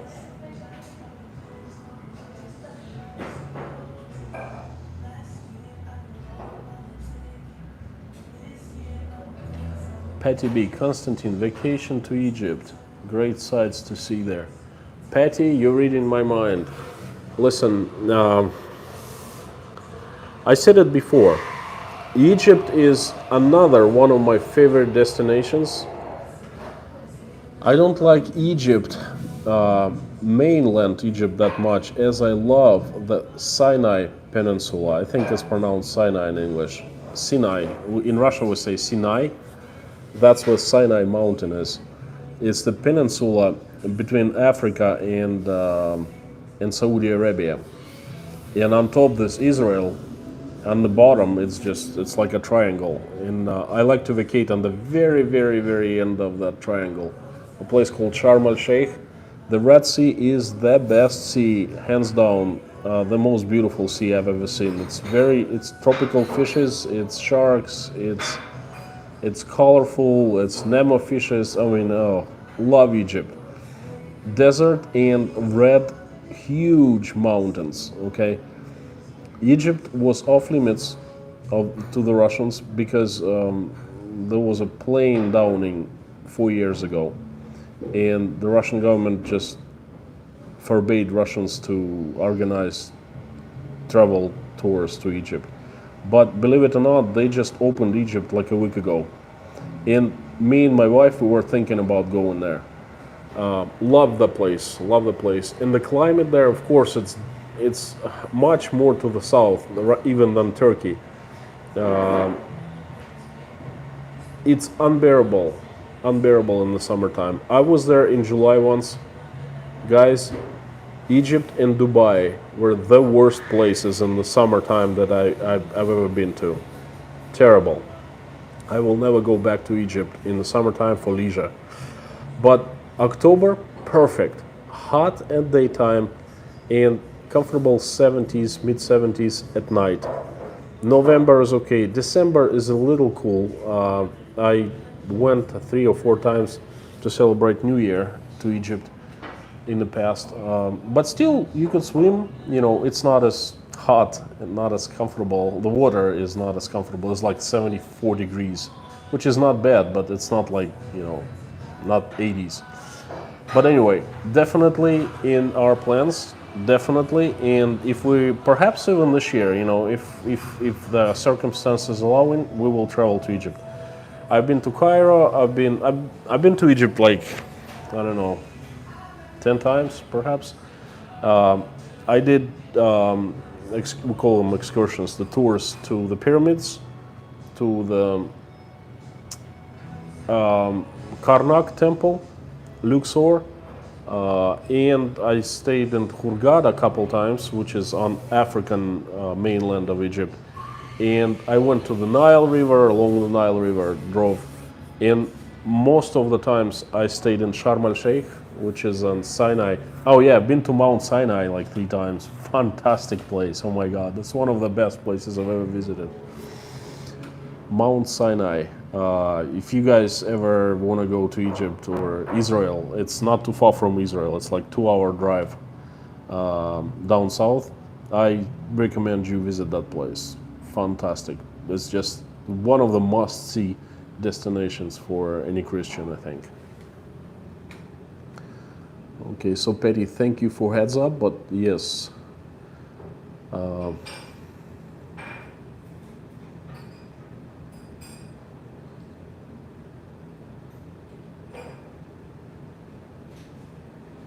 Reading the comments. Patty B, there are many contributing factors affecting the world's weather. Yes, agree.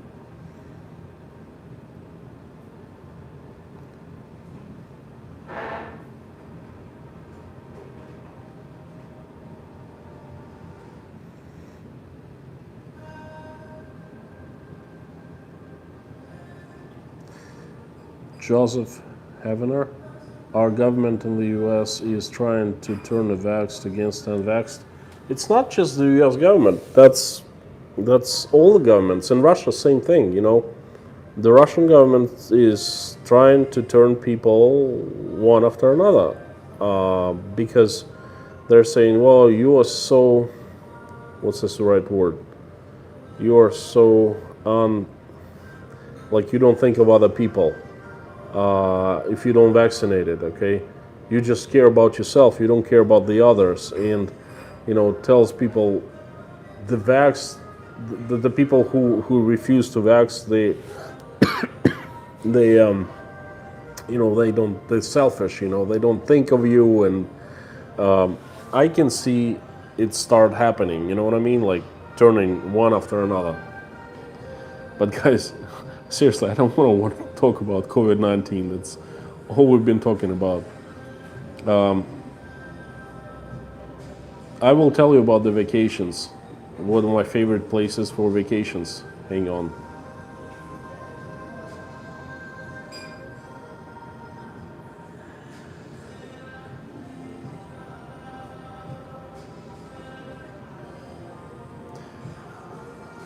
Patty, best vacation I ever took. You mean going to Egypt?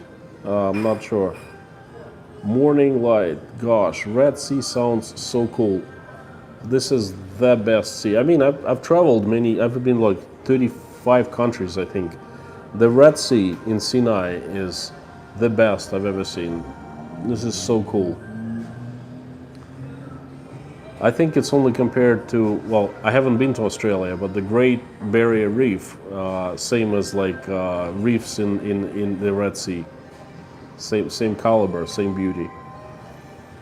John Liebold, of course, natural events occur causing global temperature changes. Dinosaurs were most likely eliminated by a celestial comet, yes. Okay, fine. You convinced me, John.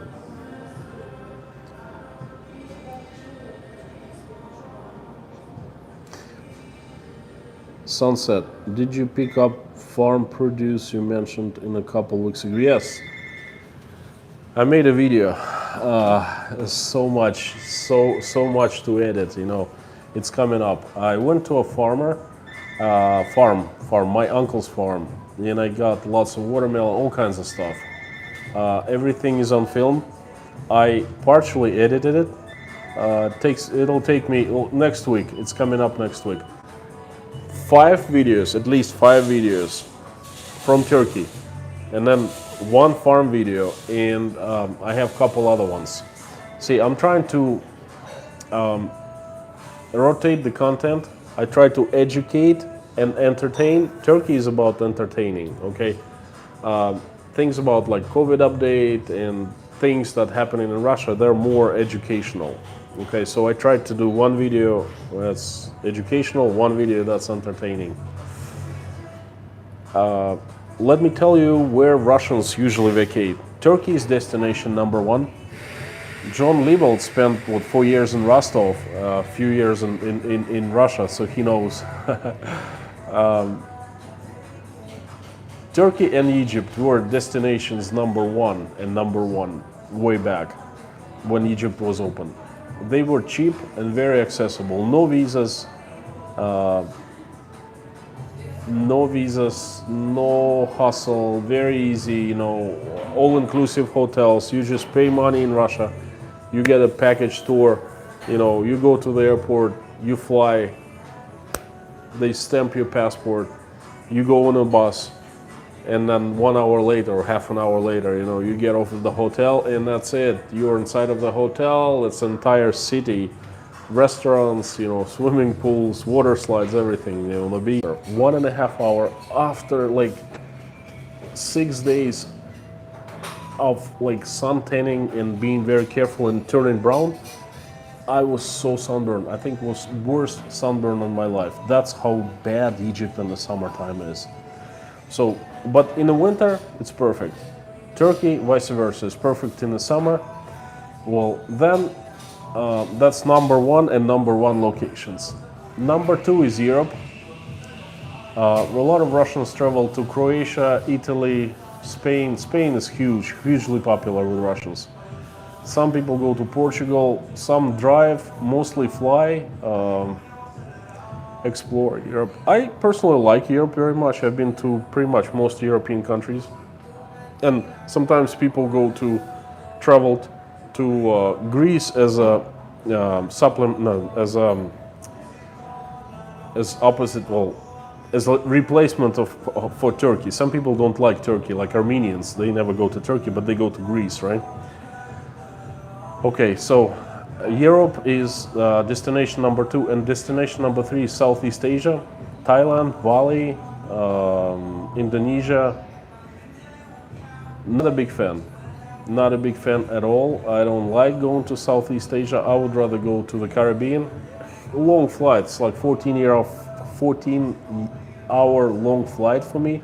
Cuba, Aruba, Bahamas, places like that. But I'd rather go there than Thailand or,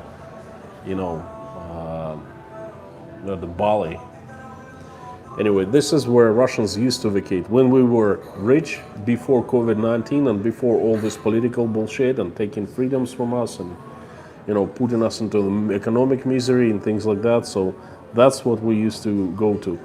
Now a lot of Russians drive within Russia because they don't have money to fly, abroad.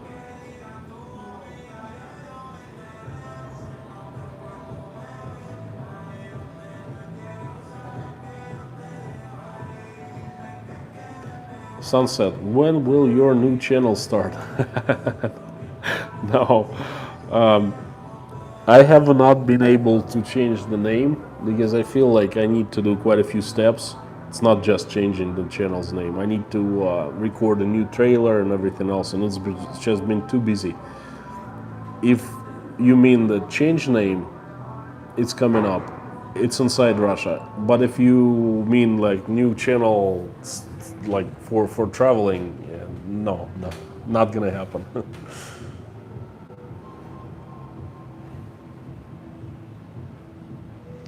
Jody Stallard, hi there. Yesterday they saw where a star exploded. Happened 4,500 years ago. Interesting. Yes, love that kind of stuff. Quite a few messages from John Liebold were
I also like Aruba.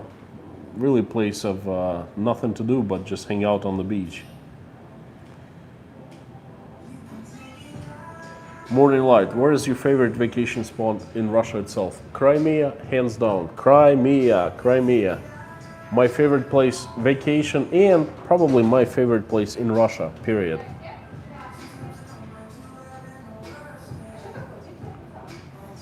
John, Asia is an acquired taste for many European and Americans. For Australians, obviously it's close and convenient to go to the South Pacific, in India, Southeast Asia. My retraction due to typing. Oh, no problem. Listen, I'm not sure. The only place I actually love about Southeast Asia is the Maldives. The tiny islands of Indian coast, fantastic places. Not too far from us, we usually fly to Dubai, and then it's like, 2-3 hour flight from Dubai, so it's not a big deal, not a huge trouble.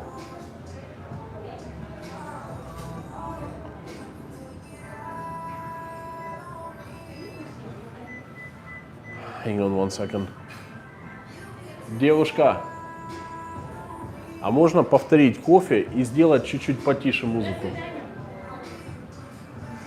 I just ordered another coffee. Fiji. I heard Fiji is absolutely beautiful, but I have not been to Fiji. Christine, you know what? When I went to Cuba, I have seen I saw so many Canadians there. For you guys, Cuba is like Egypt and Turkey for us. You just hop on the plane, and 3 hours later, you're in Cuba, in Varadero or Cayo Coco, Cayo Largo. It's fantastic places. No Americans, though. Americans are not allowed to go to Cuba.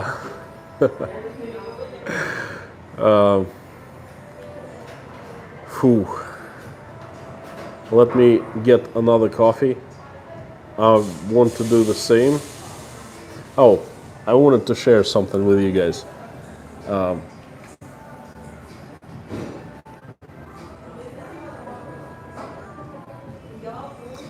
John Liebold. The food is great. I went to Asia on surfing trips, maybe 20 times. Bali, Sri Lanka, Tahiti. Fiji, very good for surfboarding. Listen, are you a surfer? Because I am a surfing instructor. I started surfing back in '97 and then taught a few people how to surf.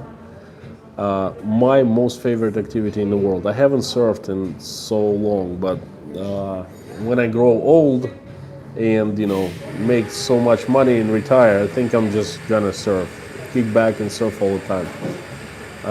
I surfed in Maine. Believe it or not, Maine gets the best surfing in the winter time.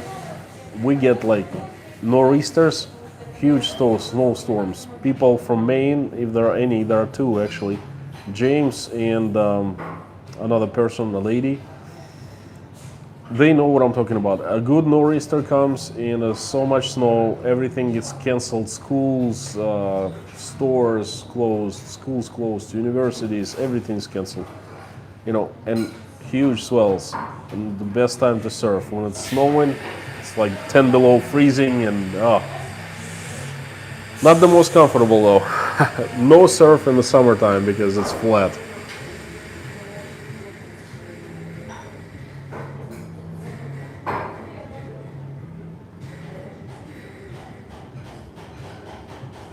Christine, never been to Cuba, mostly Quebecois go there. I saw quite a few people from Ontario, from Toronto.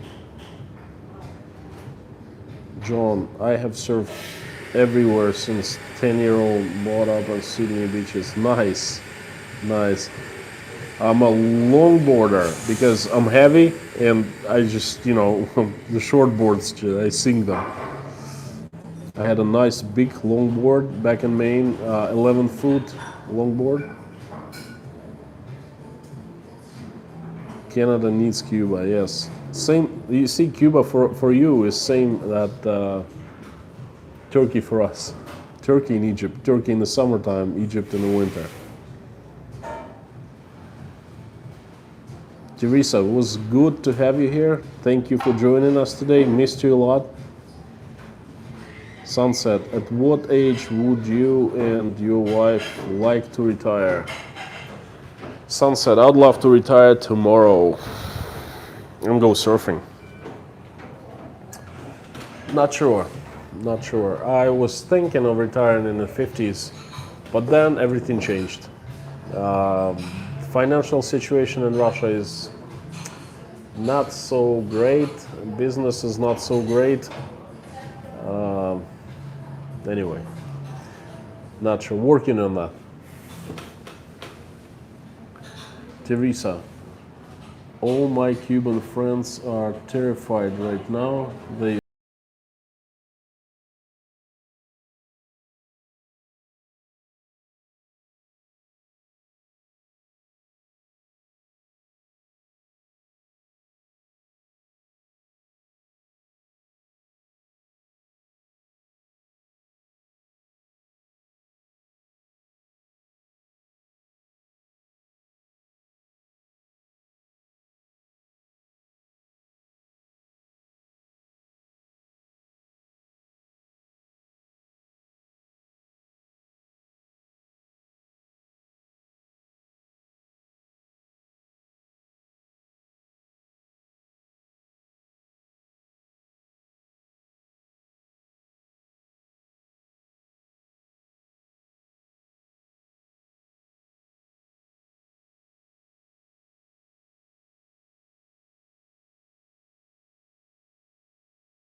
That's funny.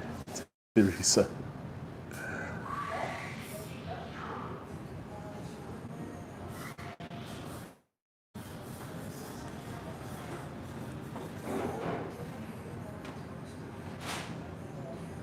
YouTube vibe. That's something new. YouTube vibe. I don't think that my wife would love that.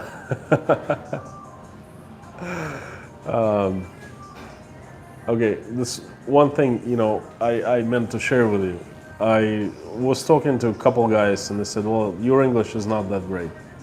The Brits. I met a couple at Turkey. Then someone mentioned something about my English a couple times in the comments, like nasty comments. Absolutely, my English is far from perfect. But the thing is, I couldn't speak a word of English until I was 20, okay?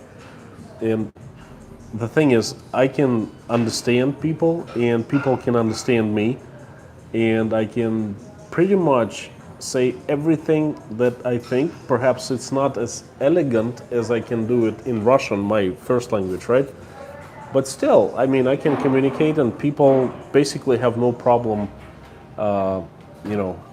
talking to me and communicating with me. So, to the ones giving me nasty comments about like my English, I said, listen, guys, my English is better than your Russian. It's the Brits.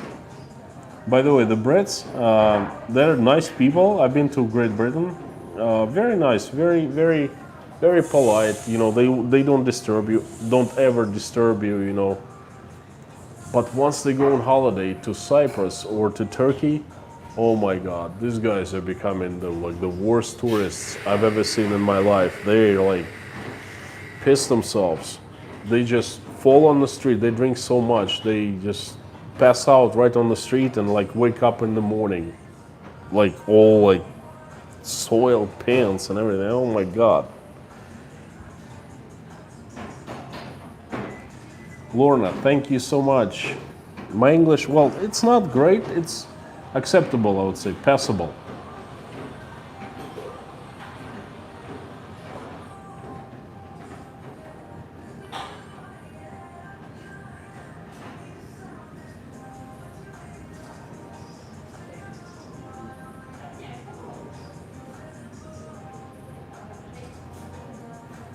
Lots of company in that. Girls, please, hold on. Put the brakes on, If my wife was watching the stream, she probably wouldn't like the idea of having a YouTube wife. How about that? Sisters and brothers. I like that. Christine K. I love America. Can do an attitude. We're so fortunate as Canadians to have you as neighbors.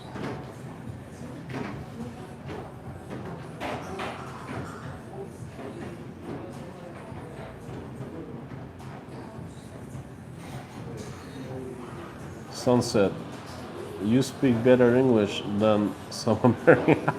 Your English is excellent. Thank you so much. English is perfect. Well, not too far from perfect. You see, I noticed my not mistakes, but I noticed the difficulties. Some thoughts I can say in Russian so much more elegantly than I can say them in English. You know what I mean? That's the difference between Russian and English. You guys want to know how I learned English? I came to the United States to study for 1 year, and it's a miracle how I passed my exam, because I could barely speak English. I mean, nothing. So I got into my first class, which was Banking 301. And I was sitting there, I was excited. It was my first class at an American university. And I was trying to understand my professor speak. And after 10 minutes, I understood for myself that I couldn't understand a word of what he was trying to say. He was talking about banking concepts, banking science, but banking this and banking that, and I was just trying to understand what he was saying, okay? And I couldn't put his words together. So at the end of the class, I thought to myself, like, uh-oh. I came to him, and he looked at me and said, Konstantin, you having troubles, aren't you? Well, he could see it in my eyes, and I said, like this, you know. He said, okay, I'm gonna have a special mode for you. He said, you can come as long before the exam as you want to have extra time to prepare. Bring library, bring any books for your exams, and this is what I did. We had a tiny test, well, not tiny, like 15-minute test quiz before every class, and I would come like a couple hours before. He would just hand me papers, and I was sitting there translating word to word, and then I would go back home, and it's like I had to read huge amounts, and I was like, they told me, said, listen, if you fail your first semester, even like one class, you would get F, you'd be out of the university and you'd fly to Russia, back to Russia. And I said, well, I can't let that happen, okay? So I remember my head was hurting a lot. I remember I was reading. I was writing letters, translating them, or trying to remember. And I learned English, well, very basic English, but enough to, study in 6 months. Basically, by March of '97, I felt comfortable. I could understand what people were saying, and I could say so people could understand me. That first semester, I got a B, believe it or not. I got a B on banking. I got 2 A's in English, and I got another A minus in international economics. And I made Dean's List. It was pretty amazing. I'm still thinking, I'm questioning myself, how could I do that? Like, how could that happen? Hang on, the sound will be a little worse because I'm turning the... so this is how I learned English. I was forced to learn it.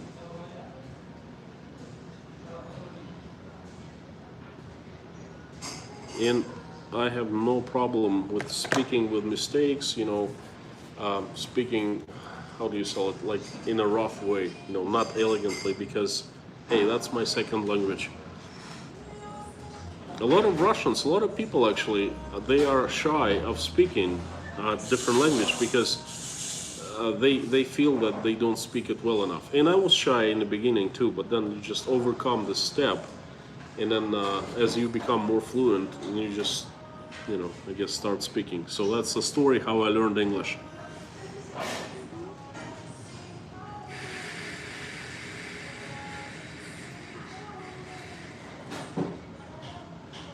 John, I heard there is surf in North Russia. In summer I saw some Russians surfing on YouTube. English is good, you communicate better than many people. Thank you. There is surfing. First of all, it's in the north of Russia. Well, Russia is, surrounded by the oceans. To the east, there's Pacific, Kamchatka. There's great surfing in Kamchatka and white sharks and everything. But, that's too far. And then you have to be hardcore. I have a job. I'm like 3 kids. So I'm kind of putting surfing off for a little later.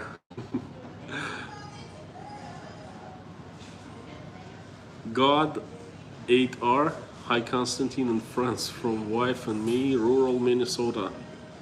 Hi Minnesota. Welcome back from vacation. And ignore the haters. Your English is commendable. Commendable. I don't know what's commendable is, but I get pretty good idea. I gotta learn this word. It's like excellent, I think. Thank you so much. Welcome to the stream. Glad you joined. We've been here for over 2 hours. I was late because they were not letting me into the coffee shop. They were demanding either vaccination certificate or QR code.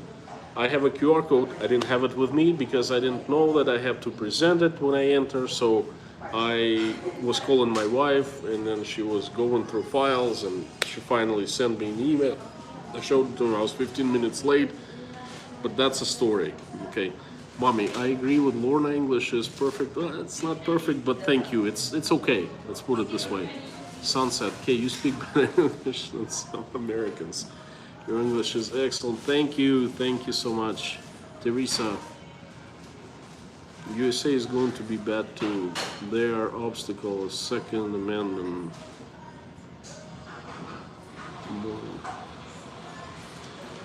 Morning light, Christine K. To us USA Canadians are our family.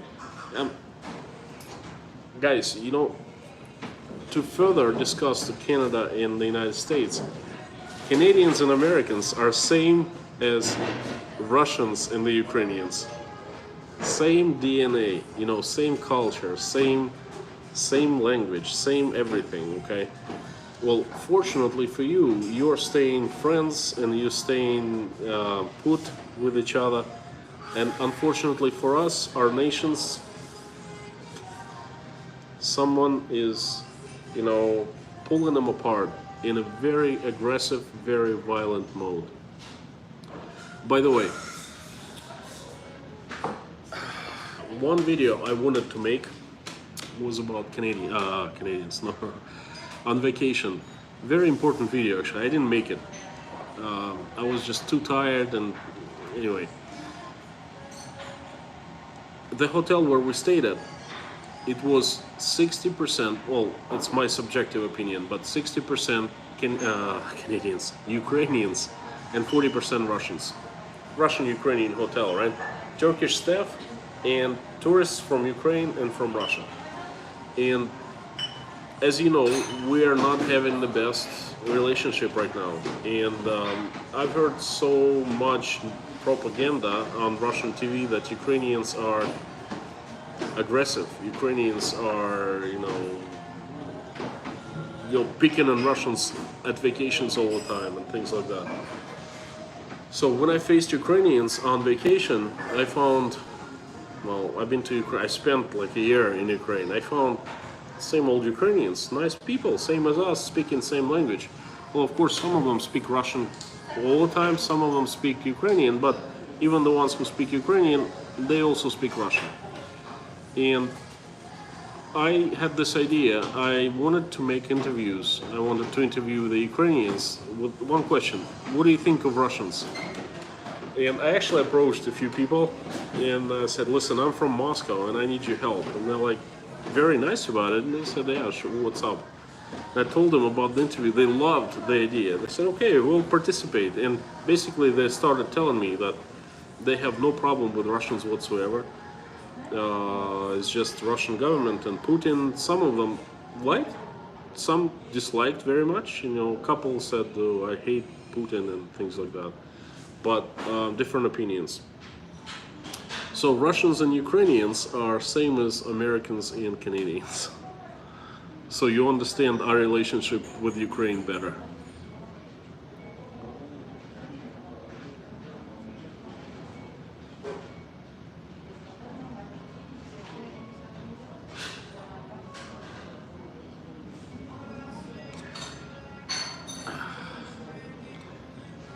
Sunset. Brits don't like American English either, so don't worry. Listen, there's a funny story. My ex-wife, Bonnie, when we lived in Maine, she had a girlfriend, and that girl started, well, not girl, woman. She started dating a guy from Manchester, the UK, you know, and that guy came over to Maine to visit her for like a little vacation for a few days, along with a buddy of his. And we all went out to an amusement park just to show the two Brits around. I could not understand one single word the guy was saying. His accent was so strange. I could not understand what he was saying. And I was just like nodding with my hand. I was too embarrassed to understand him. And then both guys took off. They went to like a restroom, and I looked at my wife and I said, "Listen, Bonnie, do you understand these guys? I mean, I have hard time understanding." She looked at me back and she said, "You know what? I didn't understand one single word they said." And she was born and raised in the USA. You know, her language is first language is English. So I went to London a few times, and I had better luck in London because Brits in London speak better English. But Manchester, people in Manchester, like, forget it. I just no clue what they're saying.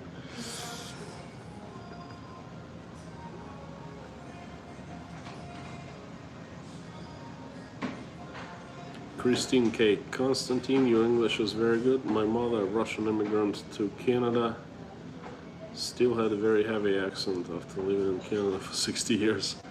It's just a matter of motivation. If you are motivated, if you desire to drop your accent, you do that.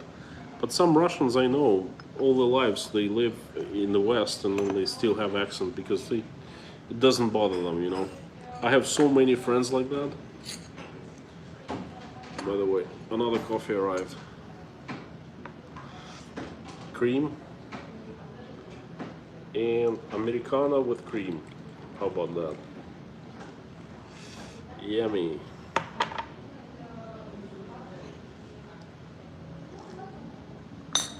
Ah, it's so good. It started raining, by the way.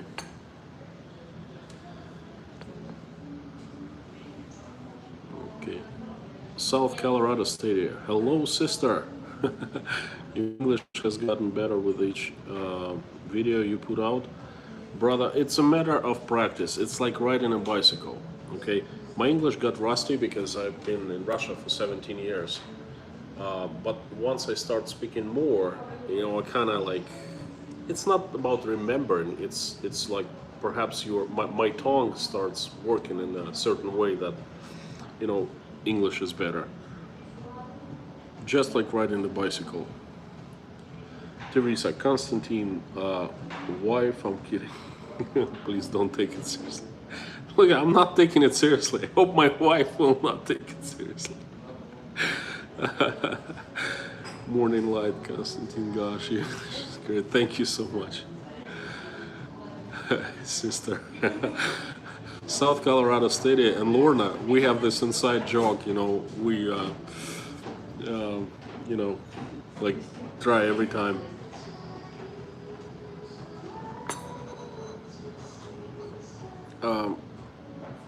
Morning light, Constantine, do you find some ideas hard to translate into English? No, not at all. I translate everything into English fine. It's just some things I translate in like more elegantly, and some things I have to go around and you know, search for words in my head. You know what I mean? That's the only difference.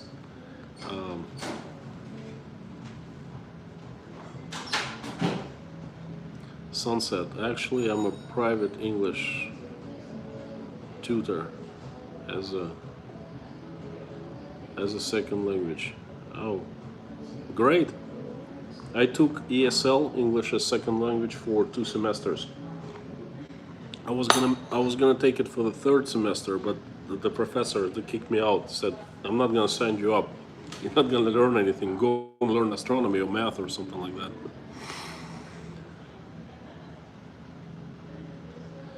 South Colorado State here. GTS to you too. No, GTY. There you go. Jody, other Americans can understand you better than me. I know we speak Appalachian.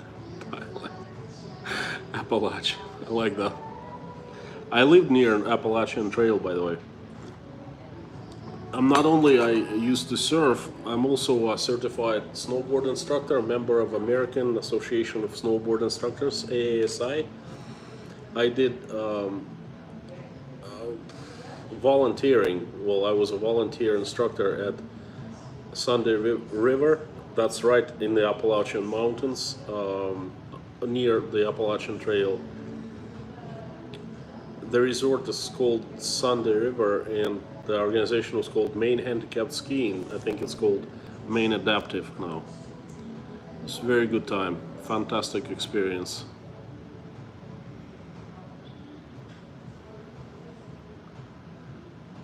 Lorna, I understand Western. Well, my mentality is Western. I spent 10 years in the West.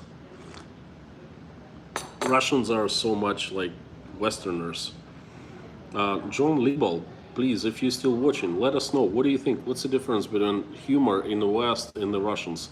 Did you have hard time understanding Russian humor? Could you please, let us know about that?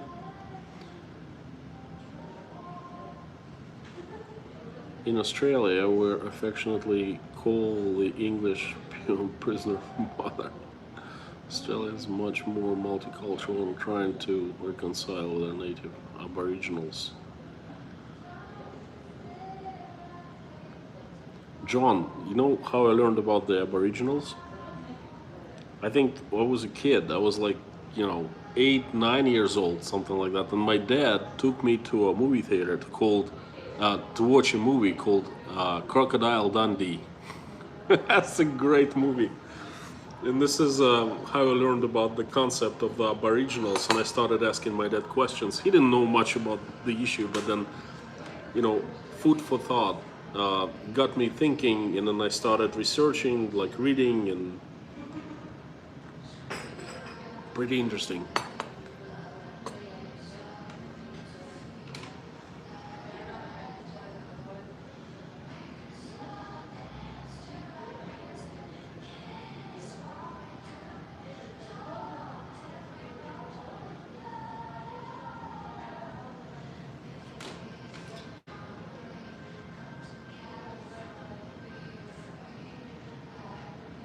John, by the way, I did not reply to you, but I received all the pictures, fantastic pictures of the same places that I went on my stream, like in Rostov on a couple streams.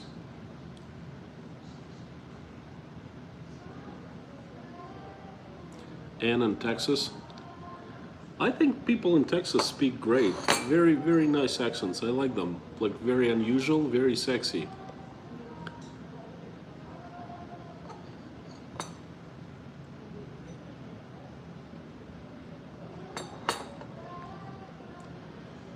Morning Light. I think the Ukrainian-Russia situation is a top problem in the USA.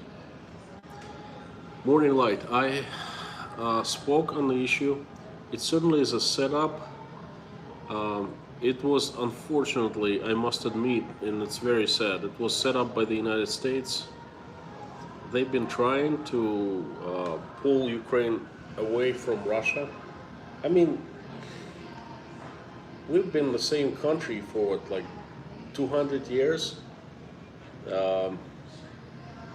Ukraine got actually separated from Russia, but then it asked to be included in the Russian Empire. Not, we didn't conquer Ukraine, it asked one time, and it asked us like 100 years later, second time, because it needed protection from the Western neighbors, from Poland's Polish and things like that. So it's like we have same DNA. We're same people. I live 40 miles from Ukraine. I was born and raised 40 miles from Ukraine. My mom's maiden name is Ukrainian. It's like Maine and New Hampshire. Same thing, like Russia and Ukraine. And right now everything is broken. Such a terrible tragedy. But what last time I went to Ukraine was, I work for a Ukrainian company, by the way. All the shareholders of a company that I have been working for the past 20 years are Ukrainian, from Odessa. And I used to go to Odessa like all the time. Recently I went to Kharkov, which is East Ukraine, a few times. We have a large company there, like a department, like a branch there. And the last time I went was 2018. And let me tell you something. I didn't find any differences there from where we were just friends as countries, back in the teens, early teens, and late late teens. Ukrainians are still the same. They still like Russians. They still speak Russian. They still don't like their government. Well, some of them at least. The whole thing is a setup.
Sunset. It's the same thing as American food.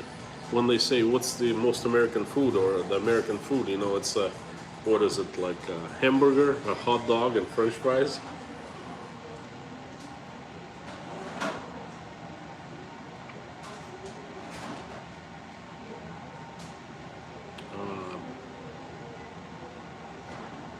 Morning light. You talking about Russia and Ukraine? Yeah. No, you're not responsible. Oh, we'll see. You see, the recent reaction about like the Ukrainians from the Ukrainians that I saw recently was a few days ago when I was interviewing them or trying to interview them for, the YouTube channel, and then they were totally cool. I mean, they're not upset with the Russians. They were telling me, like, listen, we really don't like what Russian government is doing. Okay, gosh, I personally don't like what the Russian government is doing. Okay, let alone Ukrainians.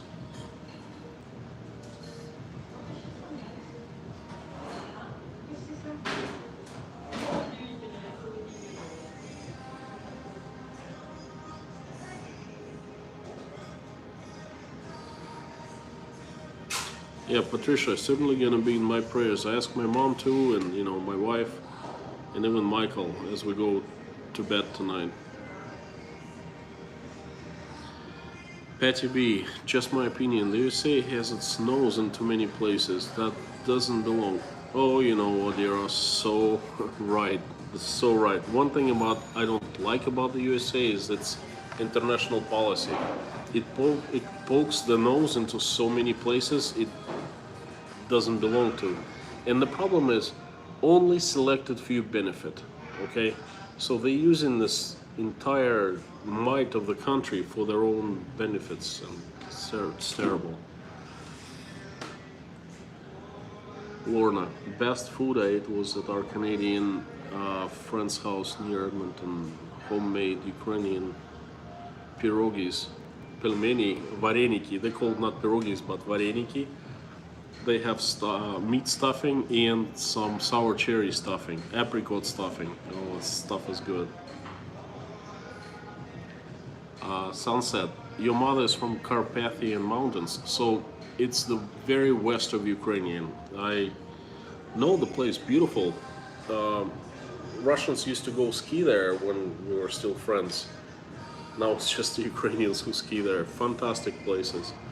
But there's a huge problem there. The local Ukrainian governments are so corrupted that they're cutting all the trees and hauling them right across the border to the Poland in other countries, European countries, and they're basically destroying their huge forests on Carpathian mountains to make a few bucks. And the Europeans gladly buy the forest.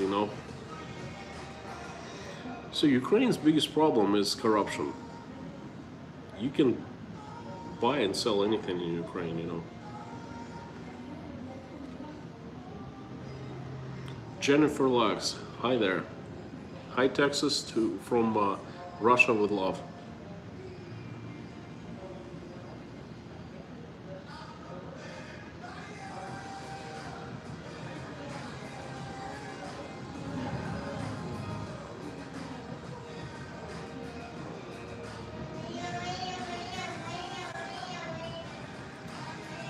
Thanks for photo comments. I think Russians have a good dry humor, which I could relate, so I shared many jokes with my Russian partner. Thank you, John, for your opinion. Patricia, the only accent I can't understand is Cajun. Lol, I worked at airport and spoke to people from around the world. Cajun. Gumbo. I have friends from Louisiana. They spoke very funny, very funny. I can't even reproduce something like gumbo, things like that. So my friends from Maine, from New England, were also like, those guys speak funny.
sympathy from me about this layered Russian salads.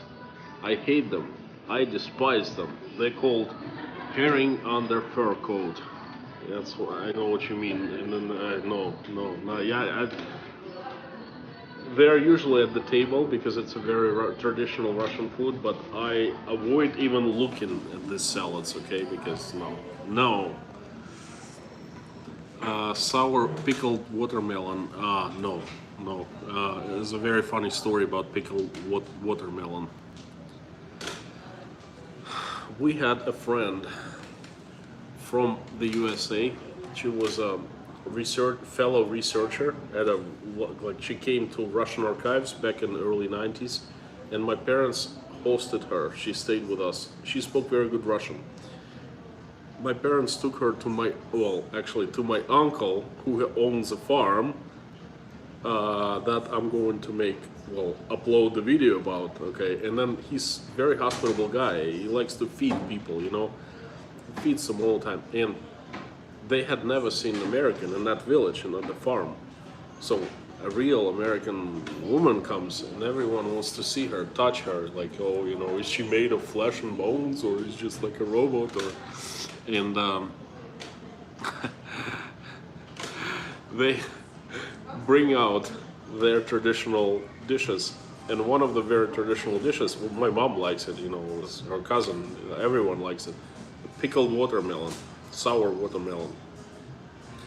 So it's not watermelon, and they bring in this like, oh, please try this. And my uncle looks at me, he's like, Kostya, would you like some? I'm like, no, it's okay, no big deal. But she's like, no, I don't want that either. She looks horrific, And the uncle, no, you've got to try this. It's like the best thing you can ever try. And I see horror in her eyes. And actually, my uncle actually kind of like forced her to try a piece of pickled watermelon.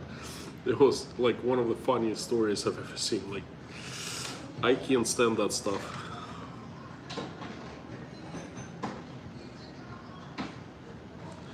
Yeah, I think I can only wash down pickled watermelon with vodka, not to taste it afterwards, you know what I mean?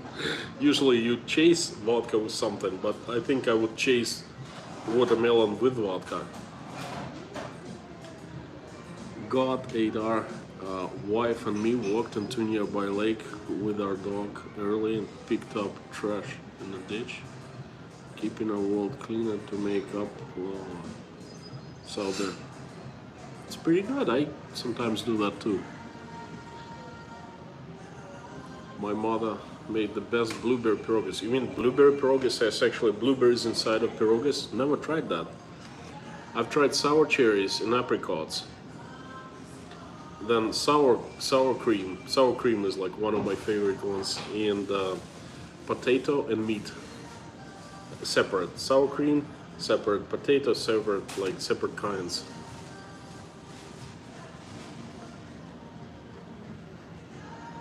Petty B.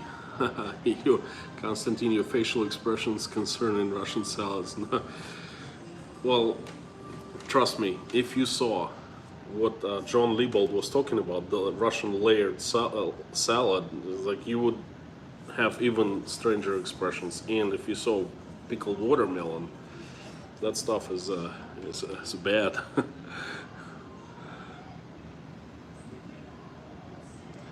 Sunset, I walk daily.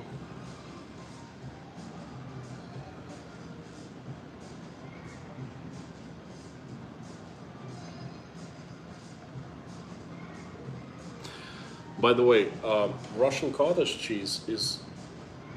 I was not able to find the cottage cheese in the United States, the same kind of cottage cheese that they sell here in Russia. Very different.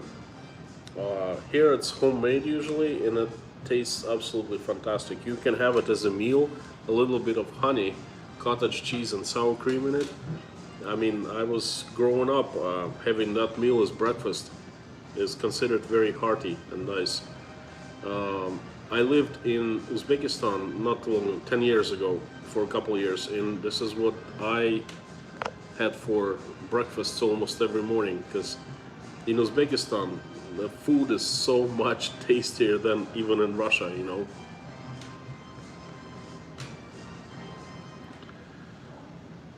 I love the Russian crepes with black caviar from the east, layered salad. I like the carrot one. Nah, no, not for me. Yes, the crepes with black caviar. I like black caviar, you know, crepes with crepes, inside crepes, you know, outside of crepes. Black caviar is one of my most favorite products of Russia. Sunset. My Ukrainian mother made only two types of pierogi, sauerkraut and potato with cheese. Sauerkraut I have tasted, I've tried. Not my favorite, but potato with cheese is separate, usually separate from potato. It's potato pierogi and cheese pierogi, but could be interesting. Christine K. What is the relationship between Russia and Poland these days? I would say, if you're talking like on personal level, then the Poles are just like, you know, I have some friends from Poland, living in Poland. I worked with some Poles in the United States. I have no problem with Polish people whatsoever. They have, a lot of them, they have grudge with Soviet Union, and I totally understand where they're coming from, because who didn't have a grudge with Soviet Union? One of the biggest critics, and I would say even haters, because they just so in opposition to Russia. It's incredible. But you see, Polish are not really independent, the Polish government. It's manipulated by the American government. Basically, if the USA says hi, jump, Poland says how high. And I'm not talking about Polish people, but I'm talking about the Polish government. It's like an agent of influence inside of Europe, run by America, okay? So whatever Poland says, I always take it with a grain of salt, and I think Russians and Russian government also takes it with a grain of salt, because we understand where this, you know, smoke is coming from. So that's the relationship, but they have great Zubrovka. The Polish girls are fantastically beautiful, and they're nice people, you know.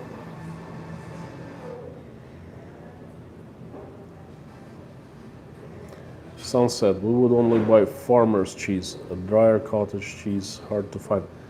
You see, in the United States, I did not find cottage cheese, farmer's cheese like that. I always, the only thing I could buy was at the supermarket, and it's absolutely different thing. Probably should make a video about the products you can buy in Russia that you cannot buy in the United States. That'd be interesting.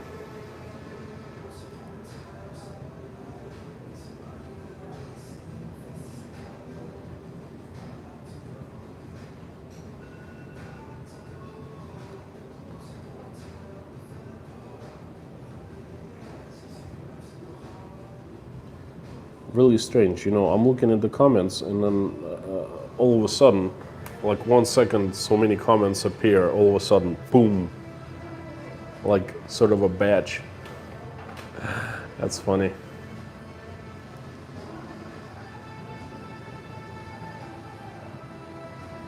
Food comparisons. One of the videos I'd like to make is how Maine is similar to Moscow, Russia. Believe it or not, but there are many similarities. When we moved to Moscow from Maine, we found so many things similar, like how they plow snow, you know, the weather and the snowstorms and the pine trees and things like that.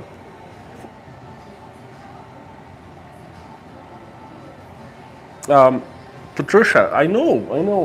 My uncle, like the one I went to recently, I went to farms, to his farm. They've been doing their own cottage cheese for what, I don't know, 60, 70 years. They used to have cows, a few cows, and every morning they would go and milk cows. I used to milk them when I was a kid, but it was not my favorite thing, you know. Then we would drink that milk. It was called parное молоко. We wouldn't like it was just from the cow, but then it was for drinking, and it was considered medicinal. But then it would be pasteurized, meaning like would be heated up to like 60 or 70 degrees to kill all the bacteria. The taste changes of the milk. You can clearly, you know, taste it when you compare milk from a cow to pasteurized milk. And then they did their own butter, they did their own cottage cheese, and there are some byproducts, like when you heat up milk and then it like cools down, there's a film on top. The film consists of pure fat, and we used to eat it, and it was fantastic. I don't know how, like what it's called in English. In Russia, it's kaimak. So I am very familiar. When I was growing up, I saw that made. Whey, okay.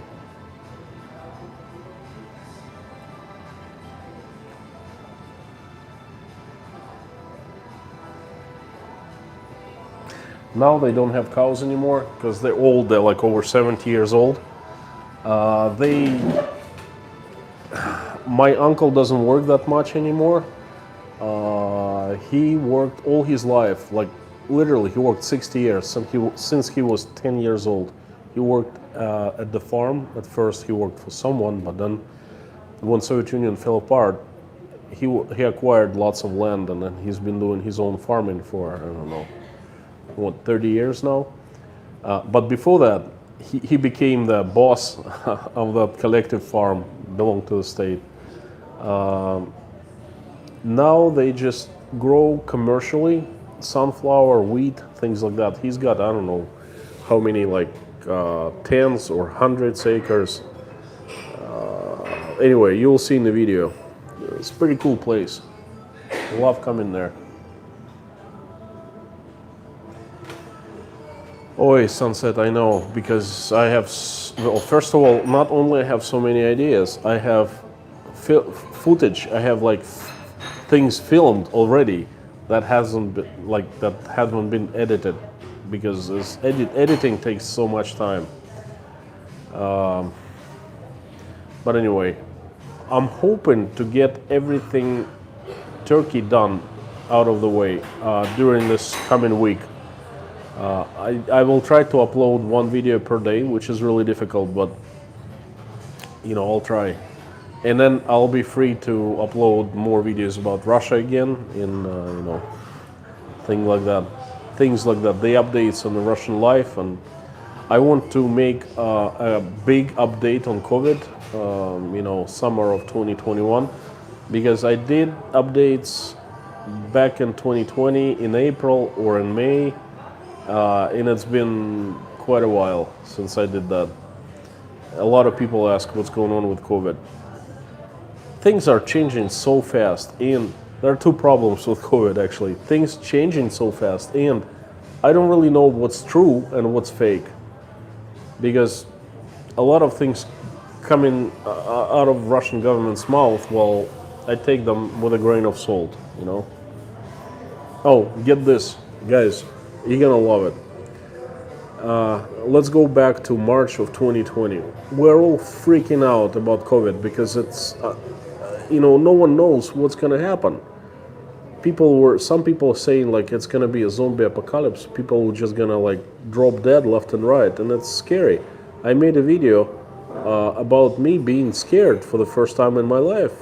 I was out of control. I didn't know what was going on. I didn't know what's gonna happen with my, because we were expecting that everything just closes down for a complete lockdown. Okay, we didn't know at the time how it was going to unfold. So, people were saying, the government officials, the medical officials in Russia, they were officially saying, COVID spreads with particles of saliva and through air, particles of viruses from one person to another. Basically, you just pass another person, and if that person has like infected with COVID, tiny particles in the air get into your nose, in your eyes, and in your mouth, and that's it. So that's why we have to isolate ourselves and everything else. That was being said back in 2020 in April. I clearly remember that. Now, let's move forward to July or June 2021. There's new version coming out, so-called Delta, okay? And you know what they say now? The same people say, you know what? 1 year ago, with the regular COVID-19, to get contracted, you had to literally sit in front of a person and speak to a person for half an hour. Then you had a chance to contract COVID, But now Delta is really bad, You just pass a person with Delta and you get infected. And this is not what they were saying a year before. They were saying exactly the opposite. Oh, you just look at the person and you get, being sarcastic, you know what I mean, right now? But they were saying, if you pass by a person, then it's highly, highly contagious. And now they're saying, no, it's not contagious, no big deal. You really had hard time, like, getting like infected with COVID-19. But now, with this version, that's totally different. That's a complete lie. It's just like, they were caught red-handed. They weren't even trying to hide it, they're just saying. And I hate when things like that happen. They just thinking we're stupid or something. Anyway, that's it. No more COVID. Constantine in Poland.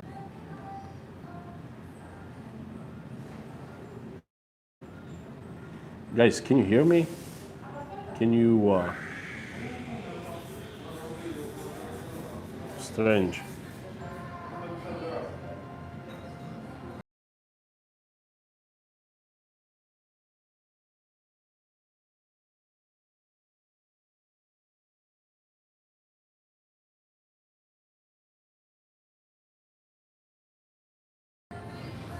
Three earthquakes somewhere. Can you hear me? Or was it black screen? Can you hear me? Can you see me?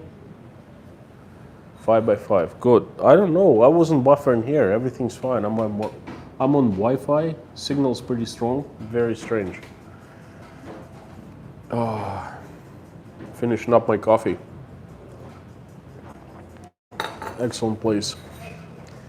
7-2 is pretty strong. Are there any damages? Any victims? Any news on that? I haven't heard anything.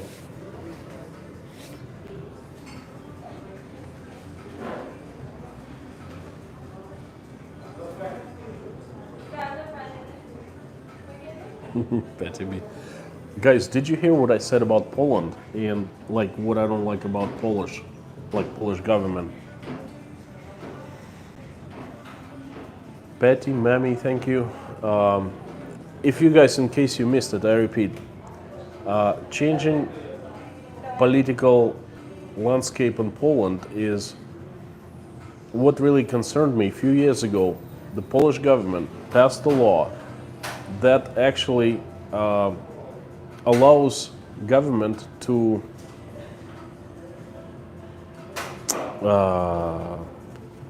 what's this word? Control the media. How do you call it? Censor. The censorship law. It's official. And I know when the media starts getting censored, it's beginning of the end to any democracy, to any country. I like Polish people. I think they're brave. I think they stood up first. They solidarity movement to the Soviets. They went against, KGB, and they're freedom lovers. But they have had this law allowing government to censor the media, and I think this is the beginning of the end of the country. any country, and then in this particular case, it's the end of Poland.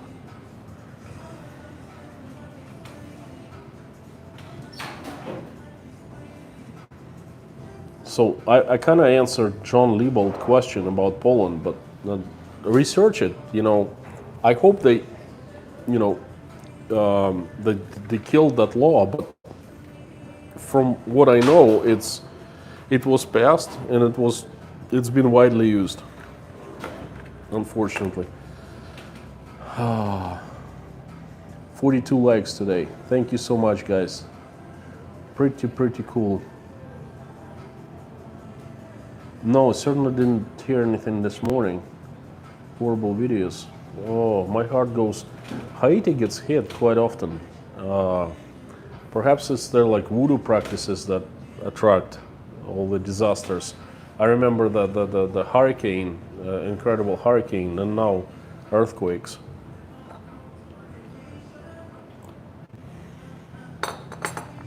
Yeah, that's what I said. Morning light. Haiti never gets a break. It's like a magnet attracting natural disasters. I seriously think it has a lot to do with their voodoo practices. Because that stuff is real. Well, at least I believe it's real.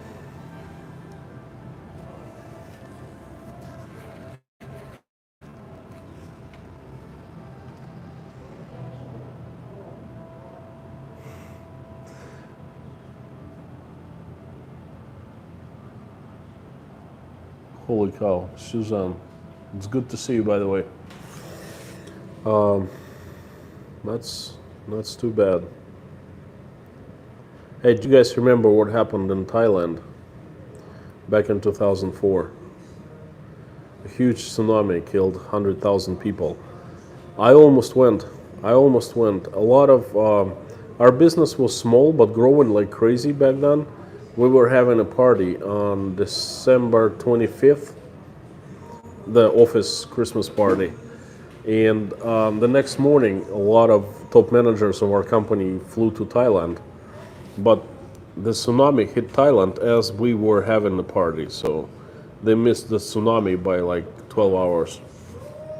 Everyone lucked out. They invited me to come along, but I was fresh to Russia and I wanted to celebrate with my parents in Rostov.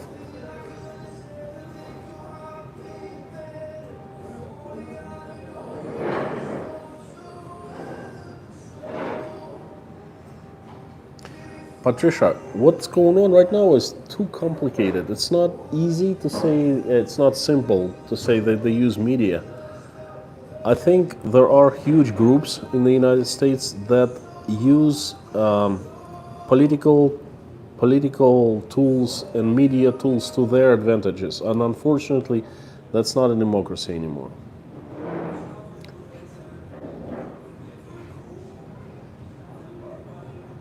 Could be. Morning light. Could be. Hard to believe though the whole population would get punished. Well, think about this. Let's say the earthquake hit. Not the whole population was punished this morning, okay? Some people were hurt, some people were killed, and some people were fine.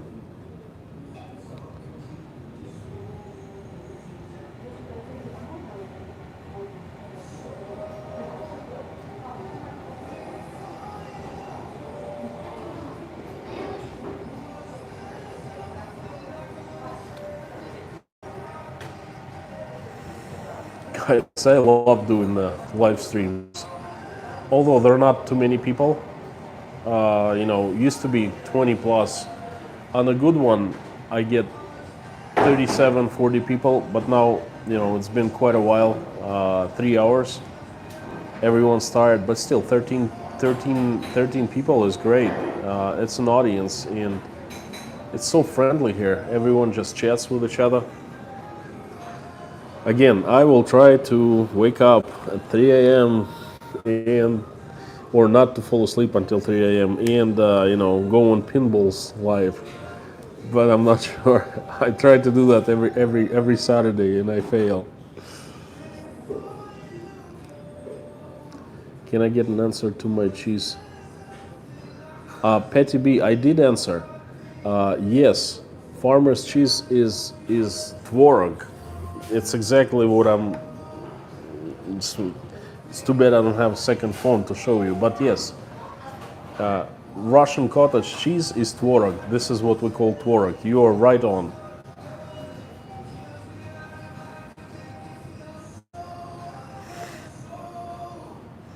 Can't wait until they come up with iPhone 13.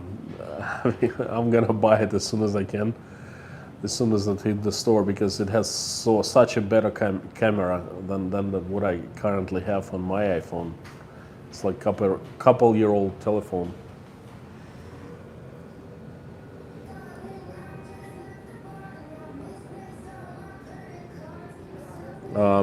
Again, that's John. You asked me about if I read the book about shifting Polish landscape.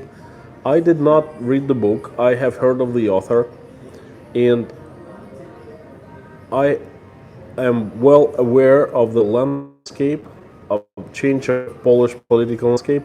And let me tell you, I got concerned a few years ago when Polish government actually created and passed a law officially allowing censoring the media. Okay, that law was ridiculed by the entire European Union, by the Germans, but Polish, stuck to it. The government stuck to it, and it's not good when the government starts having legal ways of censoring media. That's beginning of the end. And Poland, it happened in Poland a few years ago. So the landscape there is changing. It's more. It's like not dictatorship. It's like small groups of politicians. They have acquired so much power. They're using it for their own purpose. That's what's happening in Poland. But I'm not Polish. What can I? Polish people have their own way. They have to deal with their problems, with their freedoms being taken away, with their democracy and things like that. But I'm very well aware. Petty, did you get my answer? Okay, thank you. Found recipe for it.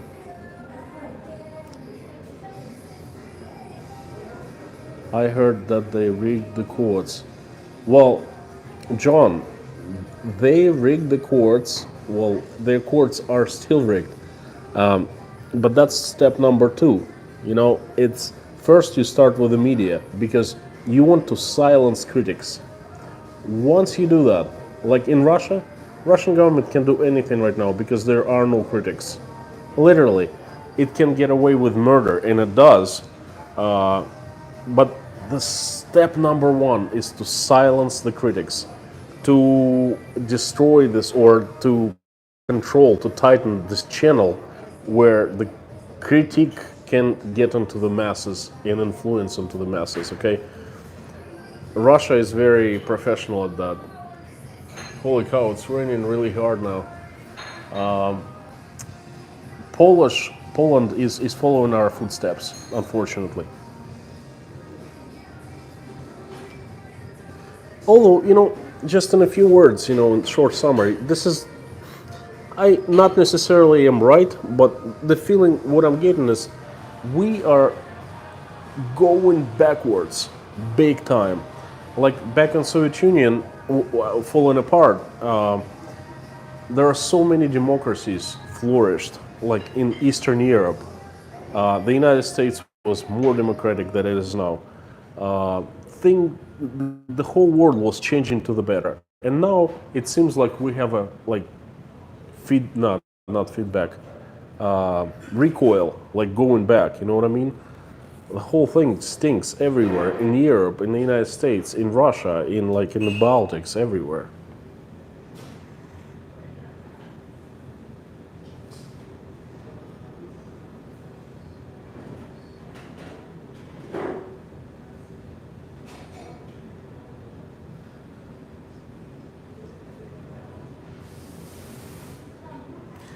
John, the latest on Navalny, please. They just opened another criminal investigation on Navalny himself. They want to add to his prison time. and his party is outlawed, completely outlawed. I mean, like, people who were members of his party donated money. They are forbidden to take part in the Russian politics and to be elected as elected officials.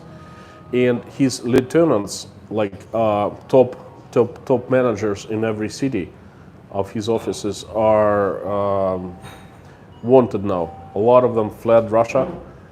The whole thing stinks. I don't personally, I don't like Navalny. You know, I think he's a shady character. But what the Russian government is doing with him is atrocious. And I mean, everyone. What is more atrocious? Everyone is looking at this situation and saying nothing, doing nothing, like absolutely nothing, like it doesn't concern them. But it does, because Navalny now and it's regular people next. Okay, they take in stepping stones. That's my take on Navalny. They made a local, like a federal law that if you ever, within like ever, you know, even 10 years ago when it was absolutely legal, donated money to Navalny, his party, you cannot get elected as official. You cannot participate in legal elections in Russia on any level. Can you imagine that? How twisted that thing is. Oh. I don't want to talk about politics anymore. I'll let you know what I brought from Turkey as souvenirs.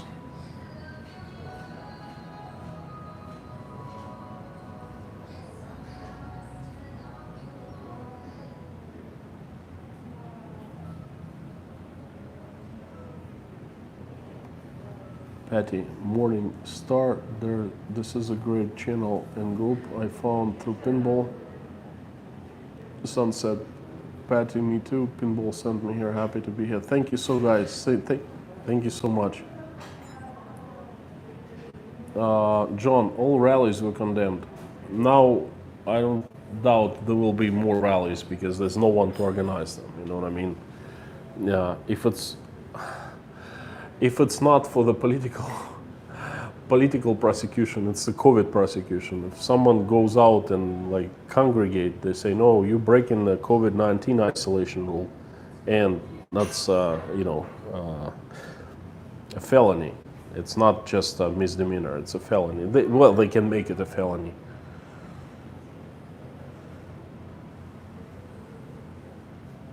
This is like Back to the Future, only worse in my opinion. Yeah. Patty, thank you so much. Okay, guys, this is how I met pinball. My channel is actually still small. You know, I told you about. It's gotten some traction recently. It's growing, and I'm nearing 3,000 subscribers, which is fantastic. You know, but way back, like in January, I was so small. I was like 800 subscribers, and not too many people watched my videos. 100 views, couple hundred views, and then, you know, I saw this people storming the Capitol, and I made video right on the spot, and the video was a little mistaken. I changed my opinion a couple of days later, and then, you know, I posted another video. And I got a message from, well, a comment from Pinball Preparedness. Very strange name, Pinball Preparedness.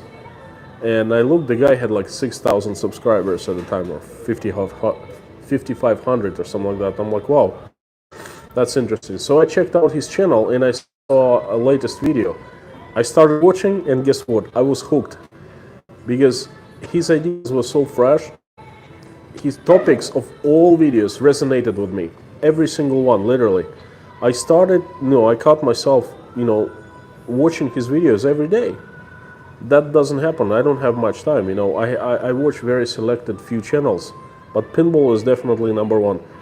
Every video he does that comes out is very interesting, very interesting. It's like gives me food for thought. The only video I didn't like, well, I actually didn't care, is how he was making tobacco, because I don't smoke, I never have. And it was just, I was indifferent. That's it. Everything else I like. Anything the guy does, I watch. So anyway, he commented on my video, and it was a pretty interesting comment. And I commented back, and we started commenting each other. And He asked me a question. I said, "Listen, would you like me to answer some of your questions?" He said, "Yeah, sure, let's do it." So he sent me answers, questions, and then I recorded the answers to the questions, and he posted the video, and it was a huge success. People liked it so much, and this is the rest is history. We started like, it was like a friendship born. And then Mrs. P from Moscow, and I know the area of Moscow she's from very well, Great guy, great guy. It's really sad to see that he's being censored by YouTube. Breaks my heart because YouTube's supposed to be free media, free freedom, the essence of freedom. Oh well.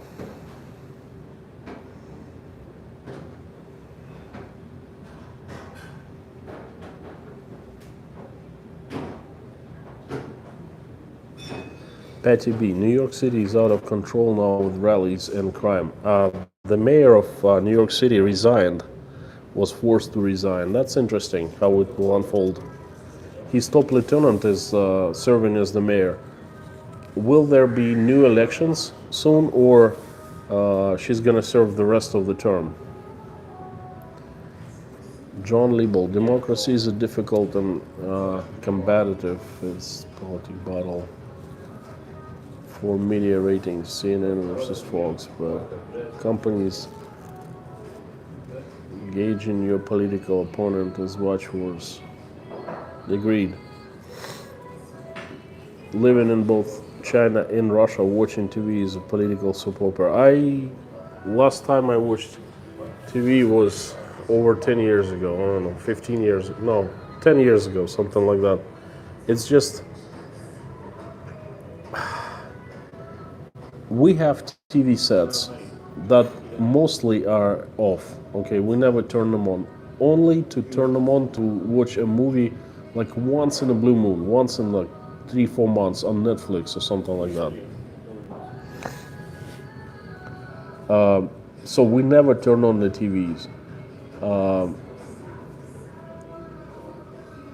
Just for the sake of it, once in a great while, I turn for like a couple minutes, and what I see is insult to my intelligence. Seriously, the one question I keep asking is how people can watch it and how can they trust what they watch. That's Russian TV. I get news from internet mostly. There are a couple independent media in Russia, based not in Russia but outside of Russia, in Latvia. There's a website called Medusa.io and a couple other sites. Very, very good journalism. And I get American news from, well, I do a lot of digging. I compare CNN, Fox News, and some other media outlets, and I come up with my opinion based on what I read about the topics.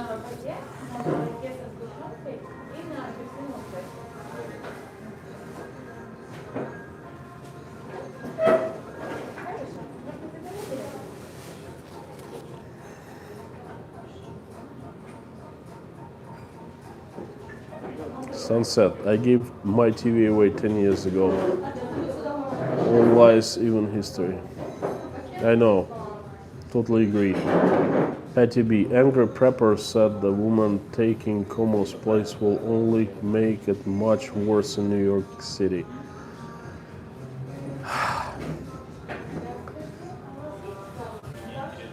I don't know much about Cuomo. I've only heard not so great news, well, not great things about him, but I can't really make an opinion, educated opinion.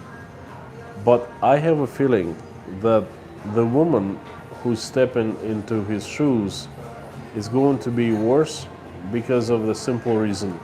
Well, not simple reason. That's my subjective, please don't, that's just my opinion.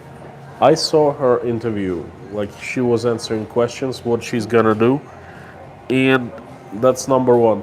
I got a feeling from her words that she's gonna be a disaster. That's my personal thing. But number two is when you don't get elected, you don't vest, you don't promise anything to people. You know what I mean? You're not responsible because you're not elected. You are just placed into the shoes of a mayor. And usually people do crazy, not crazy, but like they don't have responsibility. You know what I mean? They didn't make any promises to the voters, so they don't care. It's not the first time it happened.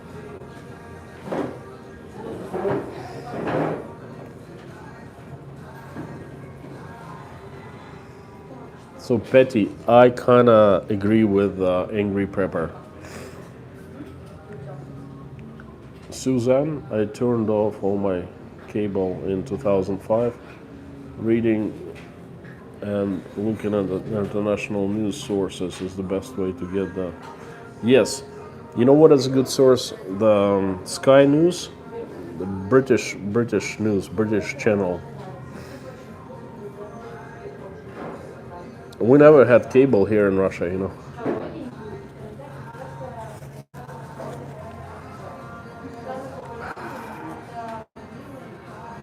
Oops. We don't have cable. All Russian channels are via air, you know, airwaves. John, unfortunately, TV is how the majority people form their political views.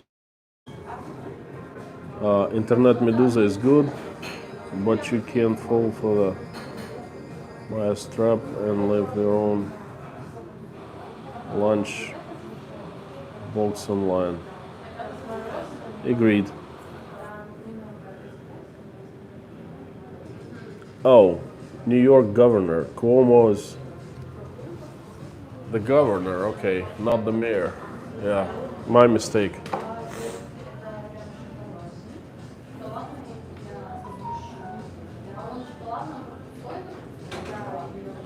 Whoa, wait. Sky News Australia was booted off YouTube? Why?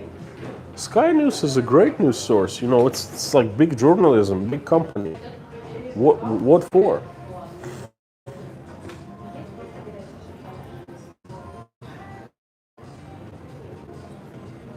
Wow. Hey, sister. That's crazy. I never watched. Well, actually, I never watched news on YouTube. I always go directly to the source. Why would YouTube do that?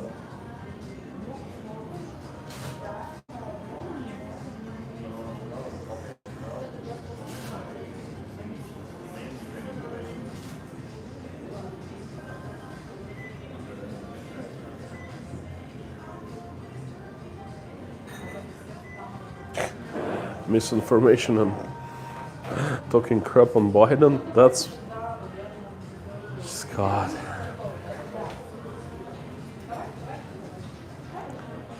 A while back, not sure later back, mocking Biden, and this is what got them booted off YouTube. It's incredible. They're back in.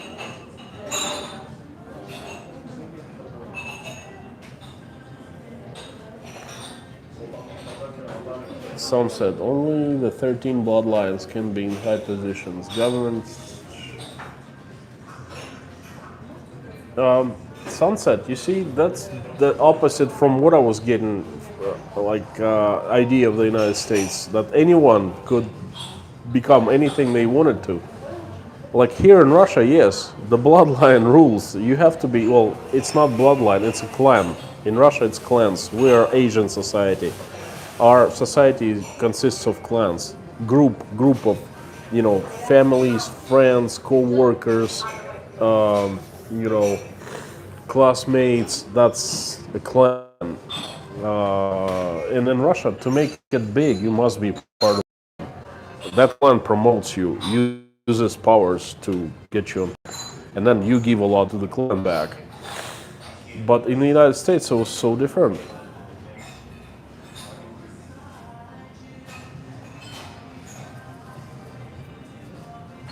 So what you guys are saying is, I mean, I believe you, but it's surreal.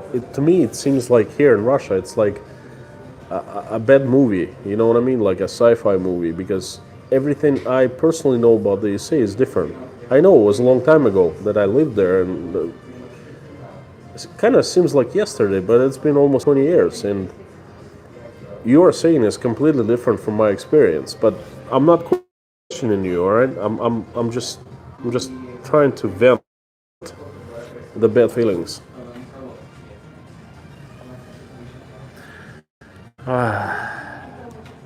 John, ABC both in Australia and US, BBC, PBS Financial Times focusing on murder rags, right?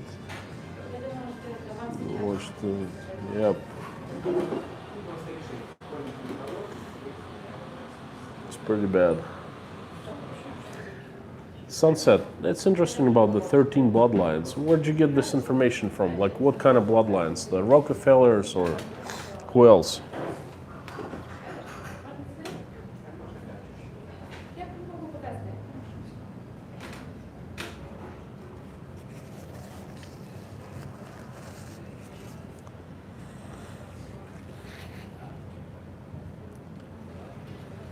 Whew. 200 minutes, that's over 3.5 hours. Guys, I think I'm gonna wrap it up. I'm gonna go. I'm still tired from my vacation in Turkey. Had couple coffees, believe it or not, but sleepy. Oh, interesting fact to you. Russian coffee, right? Well, coffee, it's not Russian. It's probably from Brazil or from Guatemala, Costa Rica, I don't know. Cuba. There's wonderful countries, coffee producers, but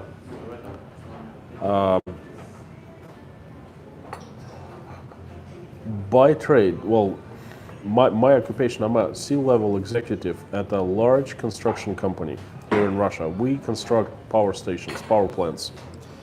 And I talk to quite a few customers, potential customers, doing sales, business development. It's large factories, large plants that need their own power source. And I was talking to a company, and they're a large agricultural grower. And they also import lots of coffee. It's like one of the biggest Russia's coffee importer. Now I was talking to a person in charge of importing coffee, like hundreds of thousands of tons into Russia. And the person told me that all coffee that comes to Russia is caffeine free. Because caffeine itself is very expensive, and the coffee growers, once the coffee is harvested, they somehow pull caffeine out of coffee. And caffeine itself is very expensive because the energy drinks are made with that caffeine, natural caffeine, and you cannot make it up chemically. But the coffee is left and it's sold to different countries, including Russia. Coffee is cheap. Caffeine itself costs more than coffee that is extracted from. Therefore, Russian coffee comes to Russia and it doesn't buzz you. It makes you sleep because there are two different components in coffee. The caffeine and another component. Caffeine actually, wakes you up. Another component puts you to sleep. That's why, so coffee we get doesn't have first component that wakes you up, but it certainly does have second component that puts you to sleep. So Russians drink coffee, and I also did. Like in the United States, I drink coffee and I go zzz, and I don't have sleep the entire night. Here in Russia, I drink coffee and it actually makes me sleepy. Very strange. I've seen that numerous times. Like, I couldn't understand why, but this guy, the big importer, told me what's going on. And the only few companies, like chains like Starbucks, they import their own coffee with caffeine. So if you buy and drink Starbucks, okay, it has nothing to do with like this mainstream importing into Russia. They do their own small batch importing. that their coffees wakes you up. Like Dunkin' Donuts imports their own coffee, McDonald's, you know. But if you go to a Russian store and you buy even, beans, coffee beans, no caffeine. That's pretty interesting, yeah? There was one brand being sold in Russia until 2012, Maxwell coffee with caffeine. But then it left the market because it was too expensive. People wouldn't buy it. They would buy a cheaper one, but no one knows about the lack of caffeine in Russian coffee. Like, I just had couple cups, and you know what? I'm falling asleep. Not literally falling asleep, but you know what? I'm not buzzed. Okay, 13 bloodlines: Astor, Bundy, Collins, DuPont, Freeman, Kennedy, Onassis, Rockefeller, Rothschild, Russell, Merovingian. Interesting. Never heard. Well, I've heard of Kennedy's, Onassis, DuPont, Rockefeller, Rothschild, but everything else I did not.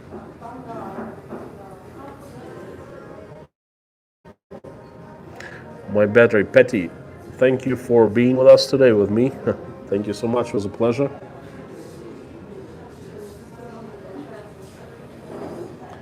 Sunset, if you could put a link to the information book, perhaps in the comments, I'd really appreciate it. Patricia, have a great day. Thank you so much for joining us today. John, I don't agree with booting anyone offline, but algorithms are a disease of the net to keep you hooked to your biases.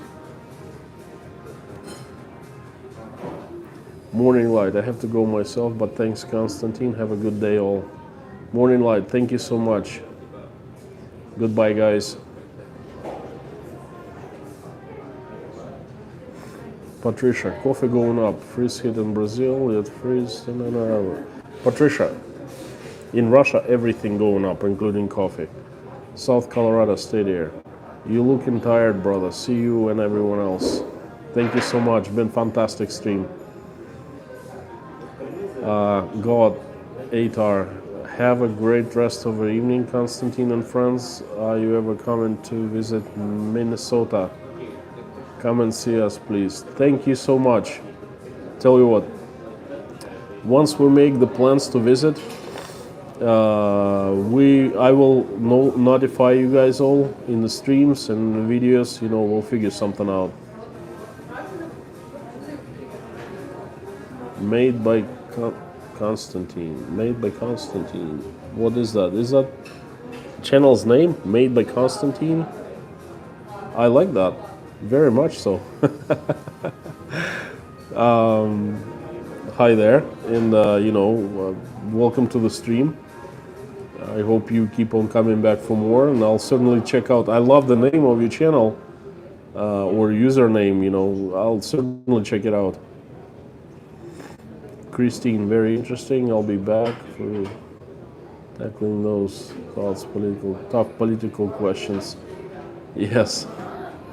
John, thank you for good chat, good coffee in that cafe, the big cake shop in Rostov.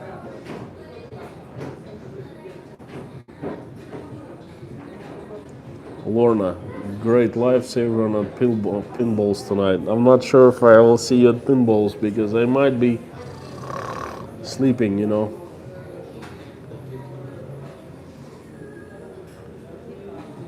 Okay, guys. Thank you so much. EMS paramedic, thank you so much. Guys, gotta go. Been a great chat. Thank you. And, I might see you at Pinball's stream, but, chances are very slim. Thank you. I will certainly see you next Saturday stream, and I have tons of videos coming up. Please stay tuned. Thank you so much for being on my stream, and I will see you soon. Bye-bye.